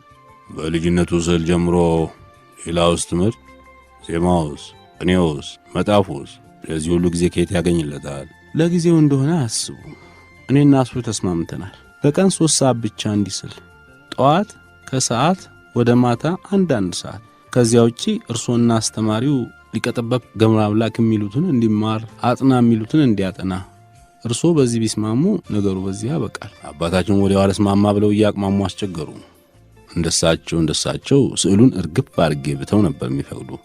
ግን ወይዘሮ ፍስሐንም ማስቀየም አስቸገራቸው። አይደለም አለቃ፣ እናንተ ሊቃውንቱ ራሳችሁ የልጅን ትምህርት መምራት ሀበ ዘይደንን ህሊናው ወደሚያዘነብልበት አቅጣጫ ነው ትሉ የለም? የዚህ ልጅ ህሊና የሚያዘነብለው ወደ ስዕል መሆኑ ሁላችንም ነጋ ጠባ የምናየው ነው። በቀን 3 ሰዓት ምንድናል? ያውም ቤተክርስቲያን በማይሄድበት ጊዜ አሉ ወይዘሮ ፍስሐ አባታችን ለማግባባት መቃረባቸውን በመገንዘባቸው ይበልጥ እየጠነከሩ። አባታችን ጠቅልለው በእጃቸው ሚዟትን የመብሩቅ ጨርቅ ማረብ ሲያፍተለትሉ ዝም ብለው ቆይተው ምን አደርጋለሁ ወይዘሮ ፍስሐ በሙግት አልተቻሉም። ደህና ጠበቃ አግኝተሃል። ከ3 ሰዓት 1 ደቂቃ ብታሳልፍ ግን ወዮ ብሎ አስጠነቀቁ። ጫማ ሳም አሉ ወይዘሮ ፍስሐ። ሄጄ አባቴን ጫማ ሳምኩ። እሳቸውም ምንም ቢሆን የመጨረሻ ልጃቸው በመሆኔና የእጅ ጣቶቼ ልክ የእሳቸውን ጣቶች በመምሰላቸው በስውር ይወዱኝ ነበርና አገጬን ይዘው ጉንጭና ጉንጬን ሳሙኝ። ዘራቸውን ጫማ ሳም አሉ። ጠበቃ ሆነው የተከራከሩልህን ወይዘሮ ፍስሐን ጫማ ሳም አሉ። ሄጄ ጫማቸውን ሳሙ። እኔም ከዚያ ቀን በኋላ ስዕሌን ከተወሰነልኝ ሰዓት ሳልወጣ ያለ ስጋት ሳስል ጀመር። እናቴም በነገሩ ተደስታ እድሜ ለወይዘሮ ፍስሐ በል አንተ ከርከሩ ትለኝ ነበር። ከዚያ በኋላ ግን የስዕል መሳል አምሮቴ ከናካቴው ጥሎኝ ባይሄድም እንደ በፊቱ ረፍት አይነሳኝም ነበር። አባታችን አንድ ቀን ከናካቴው ስዕል እንዳልስል ይከለክሉኛል ወይም እጅና እግሬን ያስሩኛል የሚል ፍርሃት የነበረብኝ ጥሎኝ ስለሄደ ከዚያ በኋላ ተዝናንቼ ሲያሰኘኝ ስላለው ሳያሰኘኝ አልስልም። ያው የጥንቱ የአዳም የሔዋንና የበለሱ ፍሬ ነገር ሳይሆን አይቀርም፣ ወይም በፈረንጅኛው ክልክል ፍሬ ይጣፍጣል እንደሚባለው ያለ ይሆናል። ስሜቱ ግን አልተለየኝም። ለመሆኑ የስነ ድርሰት ዝንባሌስ መቼ ነበር የጀመረኝ? የጣሊያን ጦርነት በኦጋዴን በኩል ሲያቅራራ ብዙ ሺህ ጦር ወደ ታች ሲዘምት ሲፎክር በልጅነት ዓይን እያደነቅኩ በመገረም መስማቴ ነበር። ወዲያው እኔም ፉከራውን በቃል ያስኩና ማታ ማታ ከወንድሜ ጋር ሆነን ለነጋሽ ሀብቴና ለነጋሽ ገብረ ክርስቶስ ፉከራና ቀርቶ እናሰማቸው ነበር። ስም አይቀበርም። ከመልካም ሽቶ መልካም ስም ይበልጣል። ሸገር ነው ስም አይቀበርም። አሁን የአብዬ መንግስቱን ባሻ አሸብር በአሜሪካ ባንደበታቸው አቅርበውት የነበረውን ላስደምጣችሁ።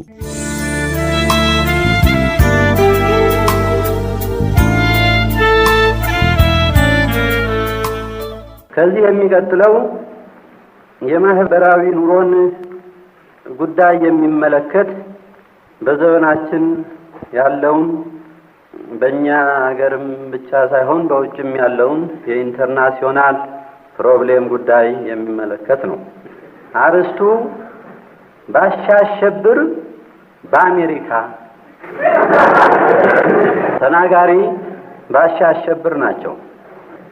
እዚህ ላይ መናገርም አያስፈልግ። ባሻ አሸብር የተባሉት ፍጹም ልብ ወለድ ፍጡር ናቸው እና የስም አጋጣሚ ቢሆን የአጋጣሚ ነገር መሆኑን እንጂ ለሌላ ነገር አለመሆኑን እንድትረዱልኝ እፈልጋለሁ። ባሻ አሸብር በአሜሪካ የዛሬ 10 ዓመት በታላቅ ሹመት አሜሪካ ልኮኝ ነበረ መንግስት። ዋሽንግቶን ገብቼም ዋልኩ አደርኩኝና ሽር ስል ሳለ በአንድ አውራ ጎዳና አላፊ አግዳሚውን ጥቁሩን ነጩን ሳይስመለከተው ኢትዮጵያዊ አይን የውሃ ጥም ደርሶ ስላደረገኝ ቅጥል ከመንገድ ዳር ካለች ከአንዲት ትንሽ ሆቴል ጎራ አልኩና ገና ከወንበር ላርፍ ስል ተንደርድሮ መጣ የሆቴሉ ጌታ። አማረው ቋመጠ ከጀለው ሊማታ። አብዷል ሰክሯል እንዴ ምንድን መሆኑ ነው? በልተኝ በዱላ ግንባር ህላቡን ነው ብዬ ስነጋገር ሰምቶ በአማርኛ አሳላፊ ሆነ አስታራቂ ዳኛ። ለጥ ብሎ እጅ ነሳና እንደ ሀገራችን ሕግ አክብሮ ጠየቀኝ ምን እንደምፈልግ። እኔም ጎራ ያልኩት የሚጠጣ ነገር ለመሻት መሆኑን ነግሬ ከወንበር ይቅርታዋን ጌታ አዝናለሁ በጣሙ ምናምን ይችልም በከንቱ አይድከሙ አለና እጅ ነሳኝ ሳቁን እየቻለ። ውሃም የለ ብለውማ በሳቅ ገነፈለ። ቤቱን የሞላው ሰው ሁሉም አጨብጭቦ ብራቮ ተባለ። ብራቮ ብራቮ። በጣም ተገርሜ ደንቆኝ አየሁት። ከዘራዬን ይዤ ሄድኩኝ ወጣሁት። ሐሳብ ገብቶኝ ደጅ ሳስተላስል ቆሜ ያን ቂዛጋ መስኮት አስተውለው አግድሜ አራዳ ግሪኮች እንደሚሸጡት ያለ በየአይነቱ አየሁኝ ብስኩት። ትዝ አለኝ አራዳ አዲስ አበባ ሆይ ሀገርም እንደ ሰው ይናፍቃል ሆይ።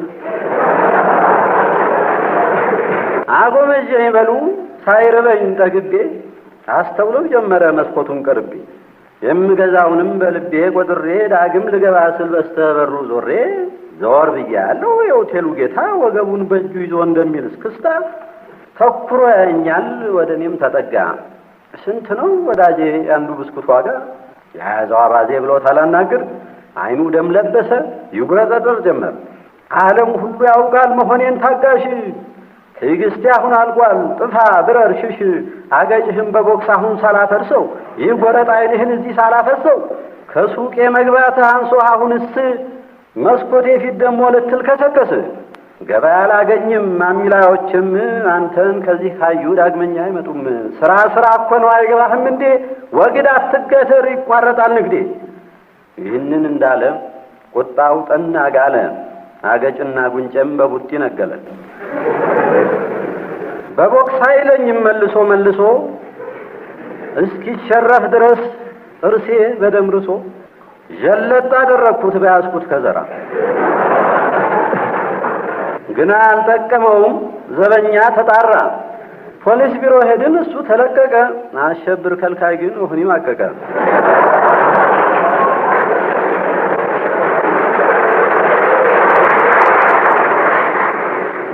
ማን ሊሰማኝ እዚያ ዘሬም ብቆጥር ብሸልል ባቅራራ ወይም ብፎክር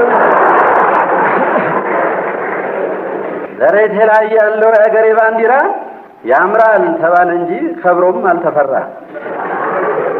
የሞጃው ተወላጅ የጠራሁት መንዜ የግፍ እንደሆነ የውሸት ሐሰት አቃተኝ ማንንም ከቶ ማስረዳት። አድማጮች አሁን የሁለቱንም ነፍስ በገነት ያኑር እያልኩ አብይ መንግስቱ ለማ በአንድ ወቅት ከእውቁ ጋዜጠኛ ታደሰ ሙሉ ነገር አድርገውት የነበረውን ቃለ ምልልስ ላሰማችሁ።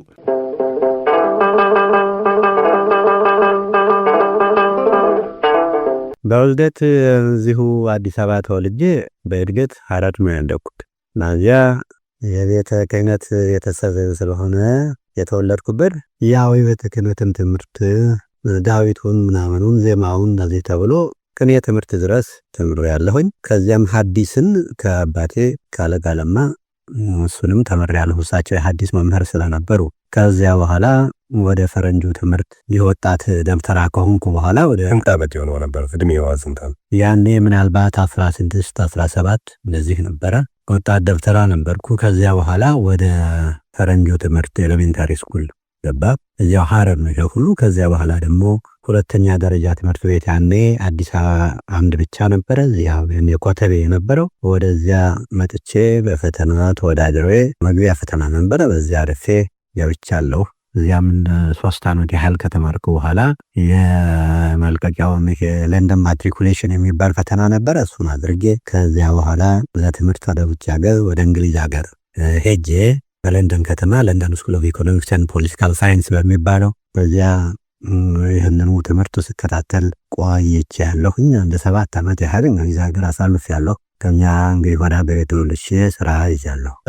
የተማሩት እንደነገሩኝ የኢኮኖሚና የፖለቲካል ሳይንስ ነው። ደራሲ እንዴት ለመሆን በቁ? እንግዲህ ከዚህ ከትምህርቶ ጋር የተያዘ ነው ወይስ በተፈጥሮ ያገኙት ነው ለማለት? እዚህ ላይ እንግዲህ እርግጥ እኔ የተማርኩት ኢኮኖሚክስ፣ ፖለቲካል ሳይንስ፣ ሶሻል ሳይንስ ይህን ነበረ። ያኔ ለሀገራችን በኢኮኖሚውም በሶሻሉም በምኑም ወደኋላ የቀረች እንደች ብለን ያኔ ስለገመትን እውነትም ነበረች።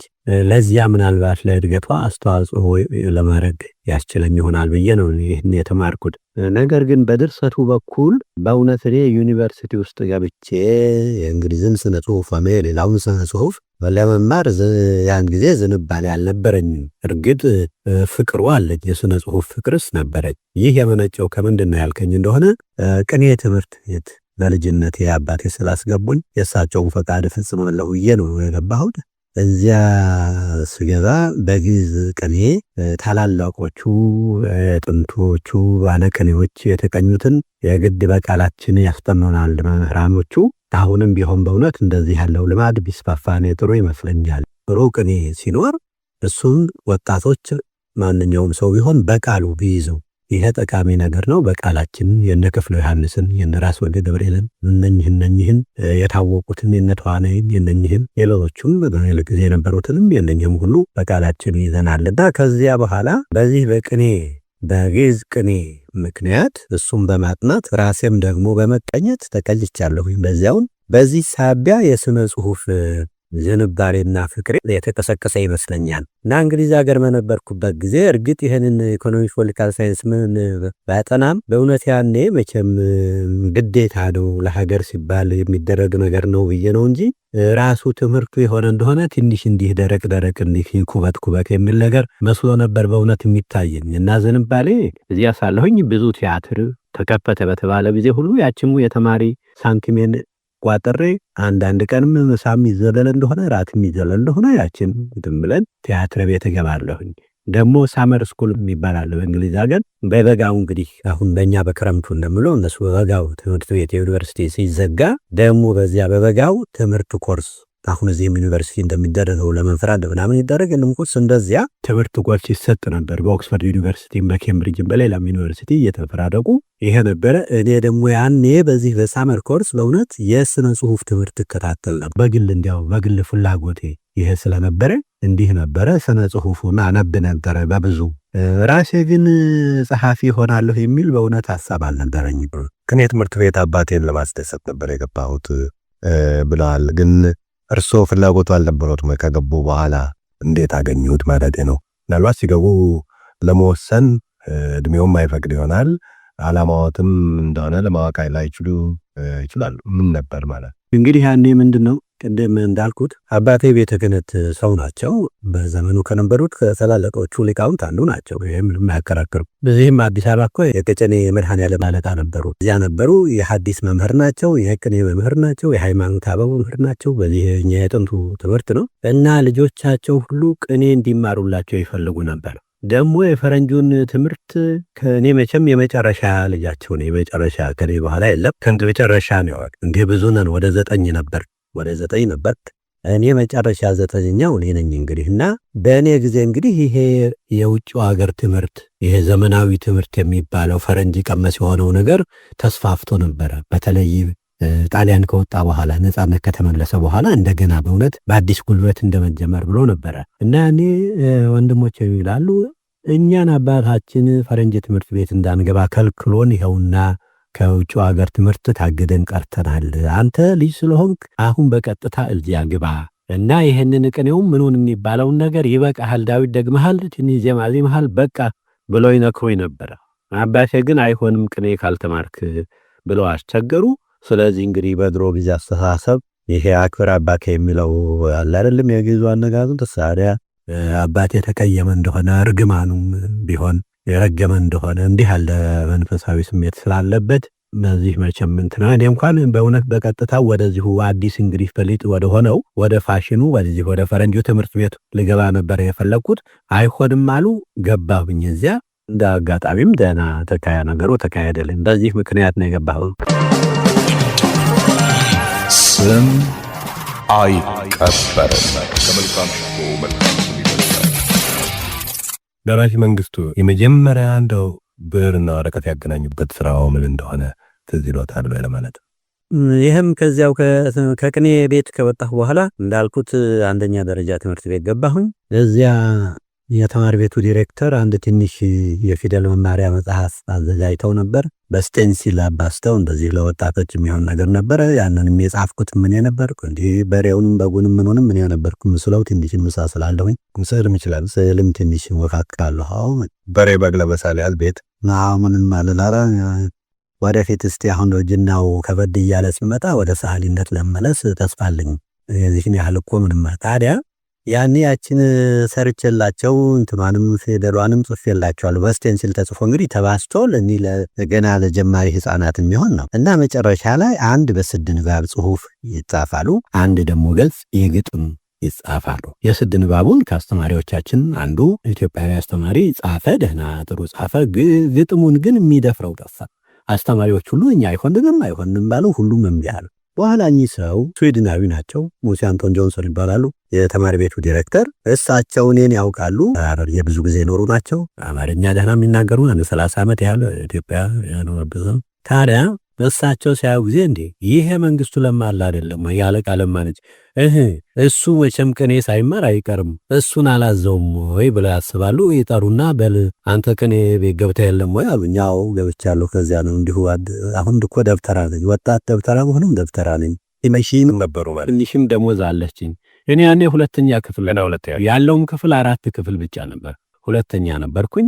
ግን በአጋጣሚ ላይ በአንድ ዓመት ተመንፈቅ ነው እሱም ኤሌሜንታሪ ስኩል የጨረስኩት። ምክንያቱም ጊዜን ቅኔ የተማሪ ቤት ስላሳለፍኩኝ ያ ያገኘሁት ስልጣኔ እኮ በጣም ጠቅሞኛል። ሁለተኛ ደረጃውንም በ3 ዓመት ነው የጨረስነው ያኔ እና በ4 ዓመት ተኩል ጨርሰዋል። እንደዚህ ነው። ለምን እዚያ ብዙ ሐዲስ ሁሉ አንብቤያለሁ። እንዴትን ብዬ ነው የሄድኩት። በግጥም ጻፋሉ እንዴ እኔ ጌቴ እርግጥ በግዕዝ ቅኔ ተቀኝ ቢሉኝ ይቀኛለሁ። እዚያ ታሪኩም አለ፣ ርዕሰ ጉዳዩም አለ፣ ሁሉም አለ። አደራረጉም ዘዴውንም ቴክኒኩንም ተመረናል። እኔ የአማርኛ ነገር እንዴት አድርጌ ይቻላል እንዴ? አንተ የግዕዝ ቋንቋ የእናትህ ቋንቋ አይደል? በዚያ መጻፍ ከቻልክ እናትህ በምትናገረው በአማርኛ ቋንቋ እንዴት መጻፍ ያቅትሃል አሉኝ። ምን ያሉ ፈረንጅ ናቸው። በድሮ ጊዜ ደግሞ ባህላችን መምህር ደግሞ ልክ እንደ አባት ነው የሚታየው። አዎ እሳቸውም እንዳይቀየሙ እና እርግማናቸው እንዳይደርስም ብዬ እሺ ጌታ እሞክራለሁ። መቼም እኔ ምንም ቃል የምሰጥበት ጉዳይ አይደል እሞክራለሁ አልኩኝ። 1 ሳምንት ተቸግሬ በመጨረሻ እንደ አጋጣሚ በእውነትም አንድ ለግጥም የምትሆን ነገር ነው ግጥሟንም ጽፌ በአንድ ገጽ ወስጄ ሰጠኋቸው። እሳቸውም አዩና በጣም አመሰገኑልኝ፣ ወደዱልኝ። በየክላሱ በየክፍሉ ሁሉ ሂደው አነበቡ። ያችም ታተመች። ነገር መሪያ እንደዚህ ነው እንጂ እኔ በአማርኛ ግጥም ልግጠም ብዬ አልተነሳሁም። አሁን ቀደም እንዳልኩ ቅኔ ቤት ብገባ አባቴ ትእዛዝ እሺ ብዬ አሁን እኚህ ሰውዬም ግጥምም ብጀምርም የኚህ ሰውዬ ትእዛዝ እንዲህ ያለ አጋጣሚ ነገር አለ። እኔም እሺ መቼም እሞክራለሁ ብዬ እነሱን ላለማስቀየም እሞክራለሁ። በዚያው ግን ደግሞ ይቀናኛል፣ ይካሄድልኛል። እንዲህ ያለ አጋጣሚ ድራማም ስጽፍ እንደዚህ ያለ ነገር እንዲህ እሱ እንኳን በልመና ነው ጓደኛዬ እንደዚህ እባክህ ብሎኝ በዚያ ነው የጀመርኩት። ስም አይቀበርም። ከመልካም ሽቶ መልካም ስም ይበልጣል። ይቺ የመጀመሪያ ግጥም አርስቷ ስራ ስራበት ነው። ስራ ስራበት የጀማሪ ግጥም ናት። ግን ብትሆንም ጉዳያም ቢሆን ግን የማህበራዊ ችግርን የማህበራዊ ኑሮ ፕሮብሌምን ሶሻል ፕሮብሌም በሀገራችን የነበረውን የምትናየን ያኔ በእውነት እንዲህ ግልጽ የሆነ ስሜት ስለዚህ አልነበረኝም። ግን መጀመሪያ የጻፍኩት ይሄ መሆኑን አሁን ስመለከተው ይገርመኛል። እሺ ስራ ስራበት ነው እንግዲህ አንድ ባለጠጋ በመንገድ ይሄዳል፣ አንድ ድሃ ደግሞ ቁጭ ብሎ ይለምናል። በሁለቱ መካከል የተደረገ ንግግር ነው። ፎርሙንም ተመልከትልኝ። ዳያሎግ ነው፣ ንግግረ ተውኔት የምንለው ነው። የቲያትር ንግግር መልክ ነው። ገና መጀመሪያ የጻፍኩት ነው። ታዲያ መጀመሪያ ድሃው ይናገራል፣ እንግዲህ ባለጸጋው ይመልሳል። ድሃ እባክዎ ጌታ ምጽዋት ያርጉልኝ፣ ችግር የበዛበት ፍጹም ድሃ ነኝ። ጌታ ከኪሴ ያለውን የ100 ብር ኖት እስክመነዝረው ታገሰኝ ሩብ ሰዓት። ድሃ ጌታ ይቅርታውን ልድፈርዎትና ስንት እንደሚሰጡኝ ንገሩኝ ለገና። ጌታ እኔስ የምሰጥህ 1 ብር ነው፣ ምን ይዛሪ ታጣ ምን ይሁን ለዚያው ደሃ 99 ብር አለኝ በምንቸት ይዤ እመጣለሁኝ አሁን በፍጥነት እዚህ ይጠብቁኝ ረኮ ጌታ። እዚህ ላይ ነጠብጣብ ዳሽ አለ እንግዲህ እሱ ለሃው ለሶ ሲመለስ ድረስ ያኔ ጀማሪ ነገር ነጠብጣብ አንድ ሁለት መስመር ነጠብጣብ አረጌ ይሄው ይዤ ከተት አልኩኝ አሽከሮ ኖቱን ይስጡኝና ምላሹን ልስጦ ጌታ። የኔ ብልጽግና ካንተ ድህነት አንድ ብር እኮ ነው የሚበልጥበት እንካ ምክርን ልስጥህ ስራ ስራበት። አንተ ምንም ሳይሰጠው ይሄዳል። መጨረሻው ይሄ ነው። እቺ የመጀመሪያ የጻፍኳት የአማርኛ ግን ስም አይቀበርም ከመልካም ሽቶ መልካም ስም ይበልጣል። አሁን ደግሞ የአብዬ መንግስቱ ለማ ተማሪ የነበረው ሁለገቡ የጥበብ ሰው ኪሮስ ኃይለሥላሴ ስለ አብዬ መንግስቱ ለማ ያጫወተንን አዳምጡ። አመሰግናለሁ። ሁለገቡ የጥበብ ሰው ኪሮስ ኃይለሥላሴ ዛሬ በስም አይቀበርም ፕሮግራም ላይ ነው የምንገኘው። ዛሬ የምናስበው ድማሙ ብዕረኛ አብዬ መንግስቱ ለማን ነው። እርሳቸው ደግሞ የእናንተ መምህርም እንደነበሩ ሰምቻለሁና እንደውም አብዬ የሚለው በተማሪዎቻቸው ነው ይሄ ስም የተሰጣቸው ይባላልና እስኪ ከእሳቸው ጋር የተገናኘህበትን አጋጣሚና ስለሳቸው የጥበብ ስራዎች አንዳንድ ነገሮችን አጫውተን። እንግዲህ የአብዬ መንግስቱ ፌመስ አባት ናቸው። ፌመስ ባለቅኔ መምህር ናቸው። ዩኒቨርሲቲ ድራማቶሎጂ የድራማ መምህር ፕሌይራይት ሲያስተምሩን ወይም ደግሞ የድራማ አጻጻፍ የተውኔት አጻጻፍ መምህር ሆነው ነው ያገኘናቸው። 73 ዓመተ ምህረት ነው ያገኘኋቸው እኔ። አብዬ መንግስቱ በጣም ምርጥ መምህር ናቸው። ምርጥ አባት ናቸው። ምርጥ አባት 73 ዓመተ ምህረት የቲያትር አርትስ ተማሪ ሆኜ ተመድቤ እዛ ነው ያገኘኋቸው። እንደው ስታገኛቸው እሳቸው ከሌሎች መምህራኖቻችሁ ልዩ የሚያደርጋቸው ምን ነበር? እንደው የራሳቸው የሆነ ባህሪ አንደኛ ሰዓት አክባሪ ናቸው። ሁለተኛ በጣም ሂመረስ ናቸው። ብሎ ተቆጥተው ፊታቸውን አጨፋገው አይደለም የሚያስተምሩ፣ እየሳቁ ግንባራቸውን እያሹ መነጽራቸውን እንትን አድርገው ዝቅ አድርገው ከአይናቸው ወደ አፍንጫቸው ዝቅ አድርገው ነው ኮታቸውን አውልቀው ጠረጴዛ ላይ አድርገው ነው እንግዲህ ሲያዳምጡም ግንባራቸውን እያሹ ሲናገሩም ግንባራቸውን እያሹ ነው። በተረብና በሳቅ የተሞላ ዕውቀት ነው የሚሰጡ። ሲሰሙም እንደዚህ እየሳቁ ነው። ሳቅ ይወዳሉ። ሳቅ የዓለምን ምሬት ማጣፈጫ ነው ይላሉና አንድ ጓደኛችን ነበረ የኔ ባች ከበደ መርጊያ የሚባል አሁን ፊንላንድ ነው ያለው። ይቀርና ከክላስ አብሰንት ያደረጉትና ሲመጣ ከበደ ምን ነው ይህን ትምህርት አስፈልገውም ይሉታል። አይ አብዬ እንዳው እንደዚህ ሆነው ለፈገግ ይላል። ጥርሱ በጣም ነው የሚያምረው ልጁ። በፈገግታ ነው የሚመልስላቸውና ከበደ ሳቅ ጥሩ እኮ ነው፣ ሳቅ የዓለምን ምሬት ማጣፈጫ ነው፣ ግን አታብዛው ይሉታል። ሳቅ አታብዛ፣ ግን ጥሩ ነው፣ ፈገግታ እኮ ጥሩ ነው፣ የዓለምን ምሬት ያጣፍጣል ይሉታልና እንዲሁ ሳቅ ይወዳሉ፣ ተረብ ይወዳሉ፣ የሚስቅ ሰውም ይወዳሉ። ግን ትንሽ ደግሞ ስታበዛው ይሄ ልጆች በመስመር ግቡ እንጂ ስርዓት አድርጉ እንጂ ነው የሚለው። ሳቅ ጥሩ ነው ግን አታብዙት ይላሉ። አዎ ኮሜዲያን ናቸው። ጽሁፎቻቸው በሙሉ የኮሜዲ ጽሁፎች ናቸው። እሳቸውም ኮሜዲያን ናቸው። ነጠልፎ በክሼ ብታይ ያላቻ ጋብቻ ብታይ ፉል ኦፍ እንትን ናቸው፣ ሂመር ናቸው። ሰውየው የአባታቸው የቅኔ መምህር ስለነበሩ አለቃ ኃይሉ ከእሳቸው የወሰዱት እንትን አለ፣ ሂመር አለ። የእሳቸውም ተጨምሮበት በጣም ምርጥ እንትን ናቸው። ሐረር እያሉ አስተምሯቸዋል። ሐረር እያሉ አለቃ ለማ አስተምሯቸዋል። ሐረር አካባቢ የታወቁ ናቸው። በአፄ ኃይለ ሥላሴም የታወቁ ሊቅ ናቸው። አዎ እሳቸው እኮ ስራዎቻቸው ቀደም ሲል እንደነገርከኝም ወደ ኮሜዲው ያደላል። እንደውም እሳቸው በሚቀርቡበት መድረክ ሳቅ አይጠፋም ነበረ። ሳቅ አይጠፋም። አንድ ሰው እንዲህ ዝም ብለን ስም ሳንጠቅስ ስለ ፕሌይ ራይቲንግ ምንም አይችልም። ስለ ተውኔት አጻጻፍ ብዙ እኮ እንትን አያደርግም። እንዳው እንትን ነው ዝም ብሎ ለጋዜጣ ነገርም ነው የሚጽፈው ምናምን ይለዋልና አንድ ቲያትር እዩልኝ ብሏቸው ያያሉ። ኮፍያ አይለያቸውም። አገር ፍቅር መጥተው ያዩና ልክ ሲያልቅ ሌላው እንግዲህ ከ8 ተኩል ጀምሮ እስከ 11 ተኩል ነው የሚታየው ትርኢት። ያኔ ያው እረፍት 15 ደቂቃ አለ። በቃ ሰው አየህ ጊዜውን እንትን እንዲል አጉል ሜዳ ላይ እንዳይበተን መሸት ሲል እንዲወጣ ለማድረግ ረዘም ይላሉ ተውኔቶቹና የእሱ ሰውዬ እንትን ግን 10 ተኩል ላይ አለቀ። 10 ተኩል ላይ ሲያልቅ ቀስ ብለው ባርኔጣቸውን ወደፊት አድርገው እንደ ቴክስ ውልቅ አሉ። በአንደኛው በር እንግዲህ 3 በሮች አሉ አገር ፍቅር የመውጫ በሮች። ውልቅ ሲሉ ወጥቶ ከፊታቸው ቆሞ አብዬ እንዴት አገኙታላቸው? እሳቸው ሸሽተው አምልጠው መውጣታቸው ነበረ። ግሩም ነው መቼም አሉ። እንግዲህ ግሩም ነው ማለት ለበጣ ነች። ደግሞ እኮ የሚገርመው በ3 ሳምንት ነው የጻፍኩት አላቸው። እሳቸው መንግስቱ ለማ ማለት አንድ ቲያትር 1 አመት ይታሰባል፣ 1 አመት ይጻፋል፣ ሌላኛው አመት ቲያትር ይጻጻፈዋል እንጂ አይጻፍም። writing a play is rewriting it again and again የሚል ፕሪንሲፕል ያላቸው ሰው ናቸው። እና 1 አመት አስበህ 1 አመት ትጽፋለህ፣ 1 አመት እንደገና ታርማለህ የሚሉ ሰውዬ ደግሞ እኮ ባይገርሞት በ3 ሳምንት ነው የጻፍኩት ይላቸዋል።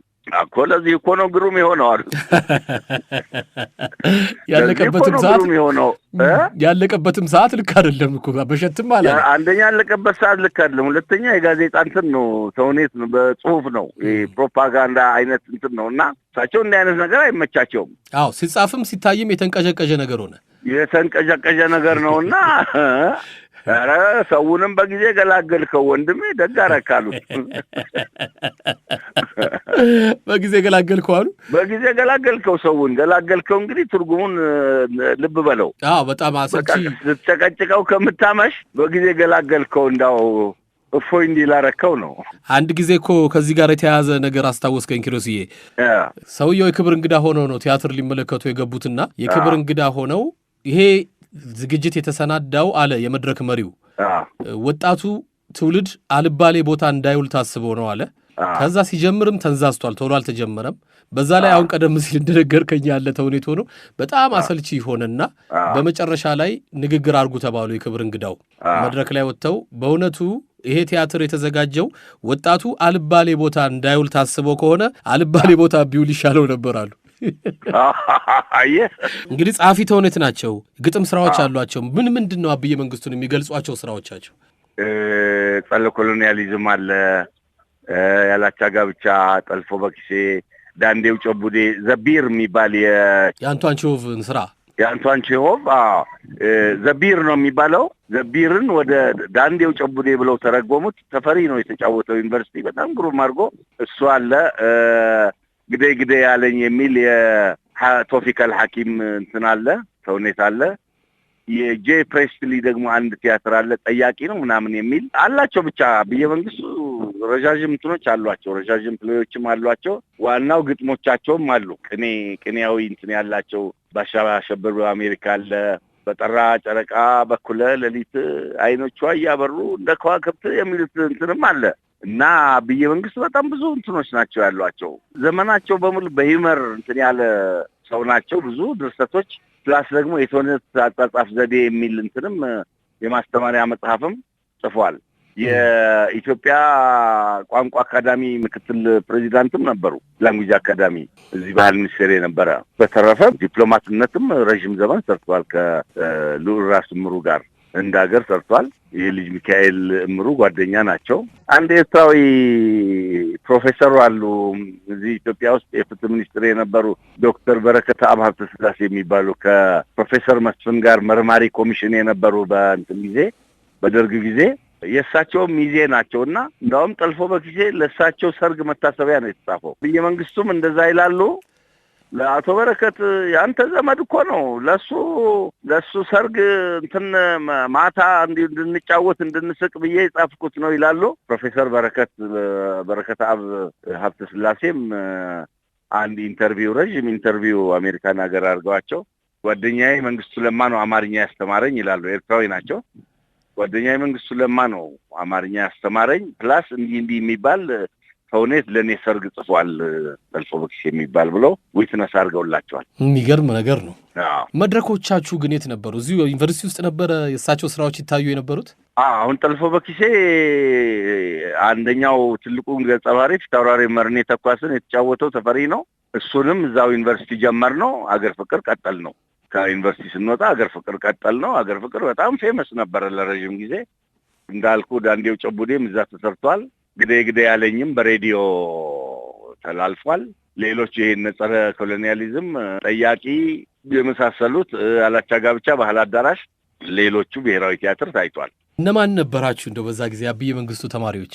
እንግዲህ አብዬ መንግስቱ ከመጀመሪያዎቹ ጀምረን ምናልባት እስከ 5ኛው ባች ድረስ ይመስለኛል የነበር ነው። ግን በይበልጥ የእሳቸውን አድቫንቴጅ ያገኘ ነው ሁለተኛውና ሶስተኛው ባች ይመስለኛል። ሁለተኛው ባች የነ ተፈሪ ባች ነው። ተፈሪ ጌትነት፣ በላይነህ አቡኔ፣ አስታጥቃቸው ይሁን፣ አበበ ታደሰ፣ አጥናፉ መኩሪያ፣ ያረጋል አጥናፉ፣ በኃይሉ ነቃ ጥበብ፣ አማረ በርታ፣ አሰፋ ወልደ ሰንበት፣ ሶስቱ ቴነሾች የምንላቸው ሚሊዮን ጸጋብ እነኚህ ያሉበት ነው። የኔ ባች ደግሞ ረዳት ፕሮፌሰር አቦነ፣ እኔ ነፍሱን ይማርና አሁን በህይወት የለም ከመገርሳ የሚባል ብሔራዊ ቲያትር ተመድቦ የነበረ፣ ሰለሞን ባየሁ፣ አርቲስት መንበረ ታደሰ፣ አበበ ከበደ፣ መንግስቱ ማሞ፣ ዲማ በራ፣ ዘውዱ አበጋዝ እኛ ነን የነበር ነው። እንግዲህ ሁለተኛውና ሶስተኛው ባች በጣም ስላብዬም የተለየ ትዝታና ፍቅር ነው ያለው።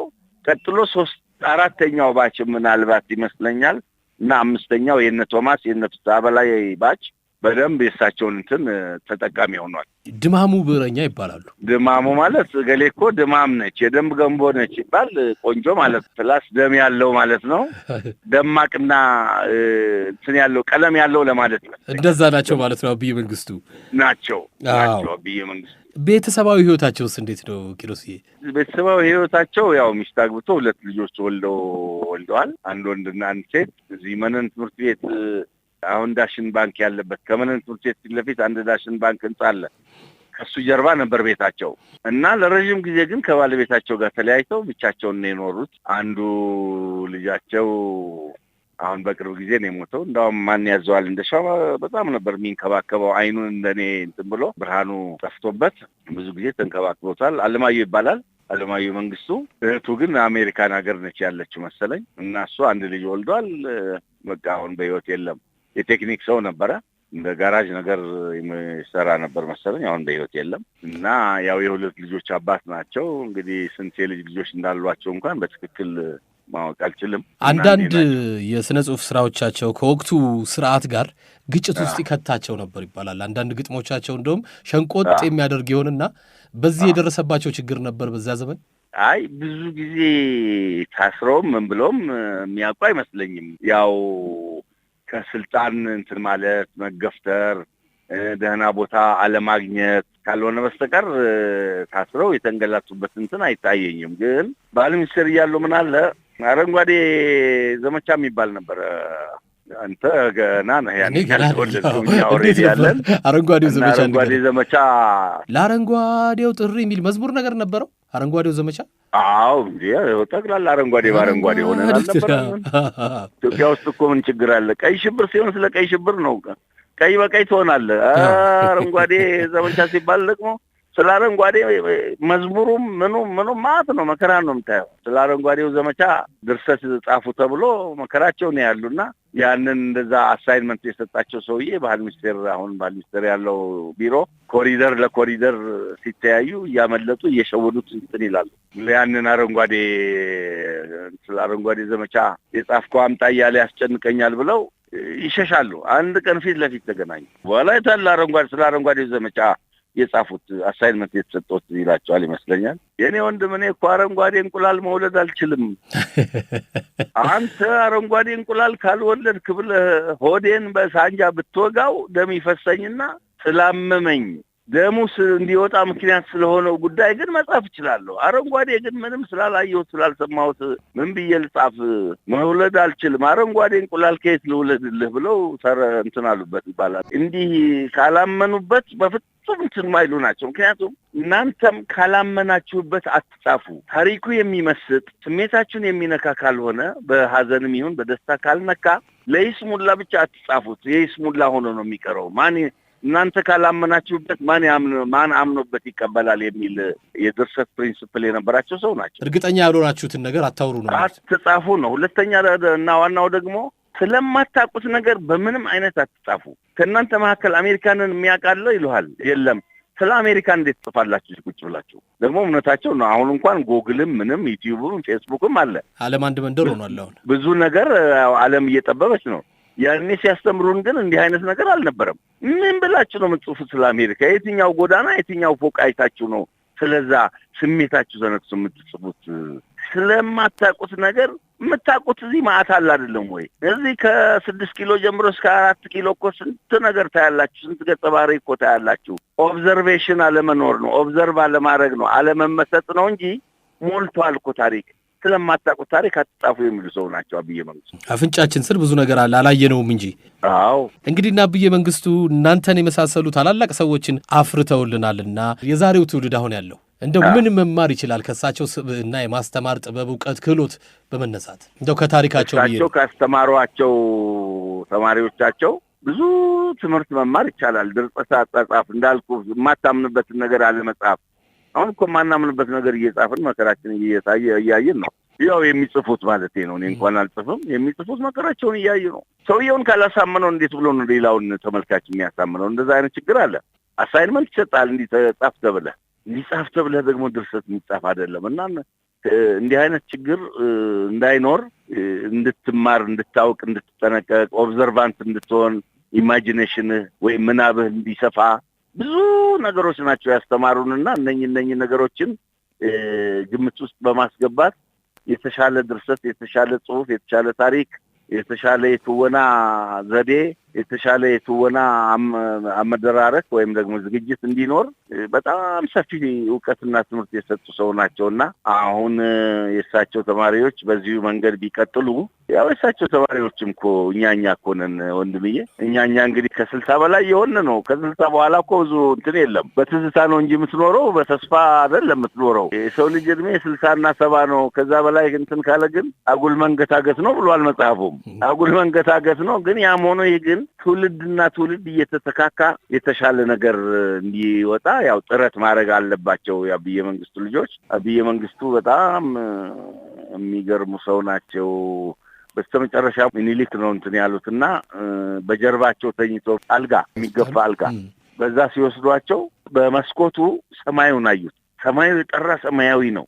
ወይ ጉድ! ይሄ ሰማይ ለካ እንደዚህ ያምራል። እኔ እኮ እንደዚህ ተንጋልዬ አይቼው እኮ አላቅም፣ ከዚህ ፐርስፔክቲቭ አይቼው አላቅም ነበር ሰማይን አሉ ይባላል አብዬ መንግስቱ ወደ መጨረሻው ሊሞት ሲሉና ከሳቸው ፐርስፔክቲቭ አንጻር ከሳቸው አስተምሮ አንጻር ነገሮችን እያየን ወደ ትውልድ ለማስተላለፍ ጥረት እናድርግ ነው ማለት የሚቻለው። ሌላ ማለት አይቻልም። በጣም አመሰግናለሁ ለገቡ ጥበበኛ ኪሮስ ኃይለሥላሴ ኪያ ስለሰጠህን ጊዜ በጣም አመሰግናለሁ። መልካም ምሽት ይሁንልህ። ታንኪ ቨሪ ማች ወንድምዬ። አብዬ መንግስቱን አስታውሰህ ስም ከመቃብር በላይ ነው ብለህ ከመቃብር በላይ እንዲውሉ ስላረካቸው እግዚአብሔር ያክብረህ። ቸገርን በጣም አመሰግናለሁ። አመሰግናለሁ። እሺ ንጌት። እሺ ወንድምዬ። እሺ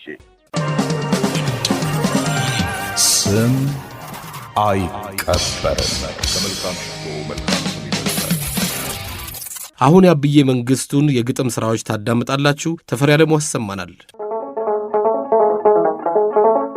የአገሬ ባላገር የተማረን ሰው ከአውሮፓ ሲመለስ ሊመራምረው መርፌ ትሰራለህ ይለዋል እያሉ ያጫውቱኝ ነበር ሟቹ ዶክተር ክንፈ በፈረንሳይ አገር እድሜያቸው ያለፈ። ፊደል ያልቆጠረው የዋህ ያመርና ደርሶብኛል አሉኝ እንዲህ ያለ ፈተና። መልሱም አይታወቅ ቢጠና ምንድነው ሰበቡ ላለመታወቁ ተብለው ዶክተሩ ሊቁ ተጠየቁ። ቀጥቃጭ አይደለሁም ቢሆንማ መልሱ የሃይ በቃም ያሉ ይረሩ ይጭሱ። ለልባው ልቆቹስ ቢነግሯቸውሳ መርፌን የሚሰራ ጣጣው 150 መሆኑን በአውሮፓ በጠቢው አገር ከለዩ በኋላ ብረቱን ካፈር ማቅለጥ እንደ ቅቤ እንዳለ ማንጠር መፈልቀቅ መዳመጥ ማባዘት መንደፍ በቀጭኑ ፈትሎ አድርቶ መክተፍ። ለዚህማ ኧረ ለነገሩ ከየት ሊመጣ ነው መሐለቁ ብሩ? የመሐንዲሱና የኩሊው ደሞዝ ከበርቴ ቢሰማው አናቱን ሊይዝ የፋብሪካው ዋጋ ከነ መኪናው አንድ ሰው ይቅርና መንግስት አልቻለው። አይ ጉድ አገሬ ከአውሮፓ መራቁ ባለማወቁ ነው እንጂ መጠየቁ። መርፌ ትሰራለህ ብሎ ተራ ሕዝብ ፋብሪካ ይገዛል ያንድ ሰው ቀለብ እል ነበር ሳልማር እንደዚህ ሳላቅ ባሳዛኙ ታሪክ ሳልጀምር መሳቅ።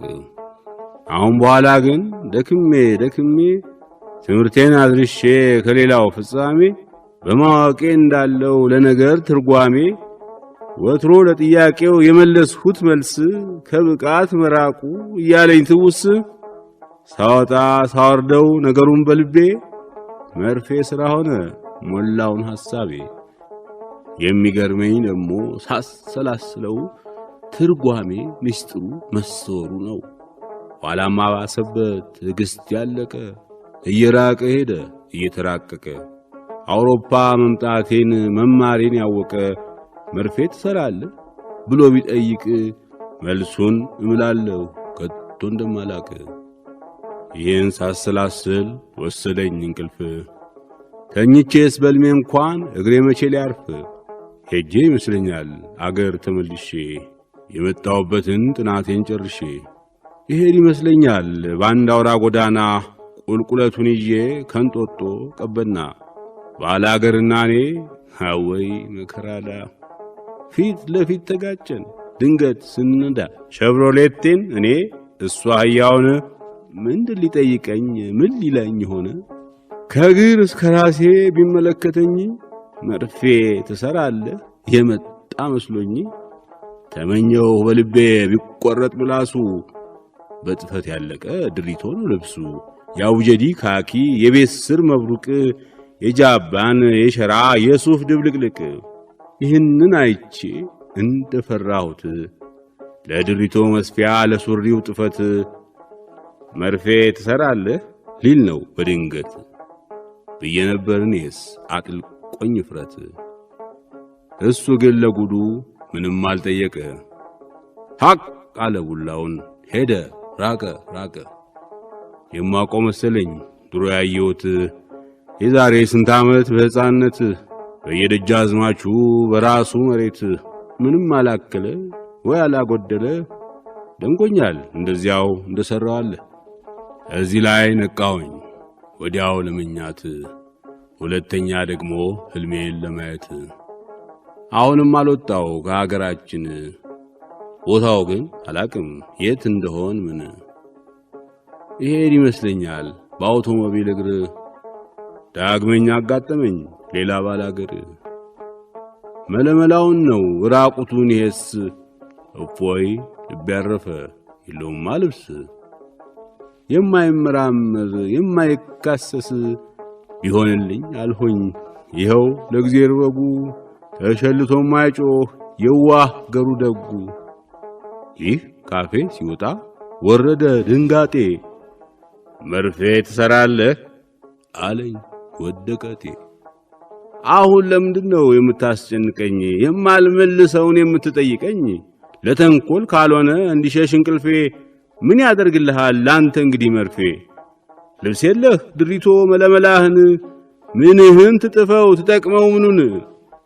ለዚህ አንዳች ነገር አልመለሰም እሱ ያስተውለኝ ነበር ከግር እስከ ራሱ።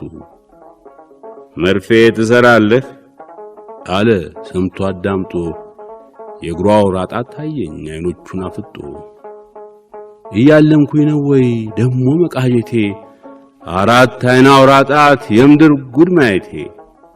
እመለከት ጀመር እግር እግሩን ማመን አዳገተኝ ያይኔን ብረቱን። ቀንድ ያብቅላህያ አውራጣት አይን ያውጣ ወይ ስምንተኛው ሺ ስንቱን ጉዳ መጣ። ገባኝ መጠየቁ መርፌ መስራቴን ለሞያሌ ማውጫ ኑሯል ሰው መሆን። ነቃው ሁለተኛ ዳግመኛ ላልተኛ።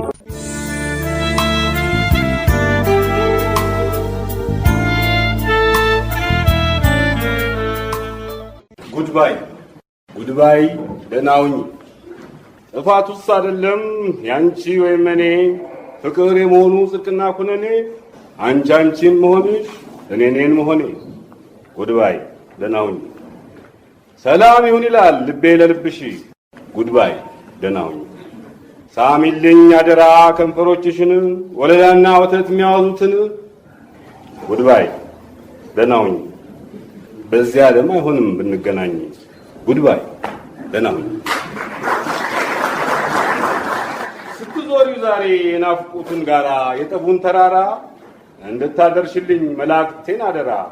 ለእነም የታዛቢ ለእናቱ አስተዋይ ጆሮ ያለው ይስማ አይንም ያለው ፍቅርም እንደ ሰው ወይም እንደ ከብት እንደ አትክልትና እንደ አብቁልት እንደ ወፍ እንደ ዓሣ ደግሞ እንደ ነፍሳት ችቧ በርቶ እንዲሆን ጥላት የመስቀል ደመራ የአውደ ዓመት ዕለት አደይ ተከናንባ ስትስቅ መሬት ፍቅርም እንደ ሰው ተወልዶ ነፍስ አውቆ ጎልምሶ ግትቻ ይሆናል ደሞ ተመልሶ ንዝንዝ ይሆናል ጭቅጭቅ ይሆናል አይን ይደፈርሳል ማዕበሉም ያይላል።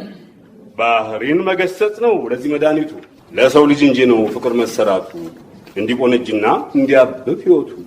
የሰለሞን እሳት ስጋዊ ፍቅር ማሞቁም ማድመቁም ማብራቱም ማብላቱም ይህ ሁሉ ሲቀር ለኩሷ አያይዞ አናዶ ሲያጨስ ሆድን ሲያቃጥለው አንጀት ሲያሳርር ትንፋሽን መርዞ ላንቃን ሲያንጫርር ሴት ኳኳቴ ስትሆን ጭክ እንዳለች ዶሮ አውራው ማምለጥ ሲመኝ ከሲላ ጋር በሮ ያን ጊዜያት የሰው ልጅ ማሳየት አለበት እንዳለው አእምሮ።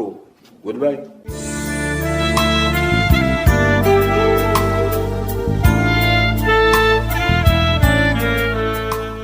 አፈሩን ገለባ ያደርግላቸውና አብዬ መንግስቱ በራሳቸው አንደበት ማብራሪያ እየሰጡ ያነበቧቸውን ግጥሞች ነው በተከታታይ ማስደምጣችሁ። አብዬ መንግስቱ ባንደበታቸው ከዚህ ለጥቆ የማነበው አገሩ ገቢ የሚል ነው።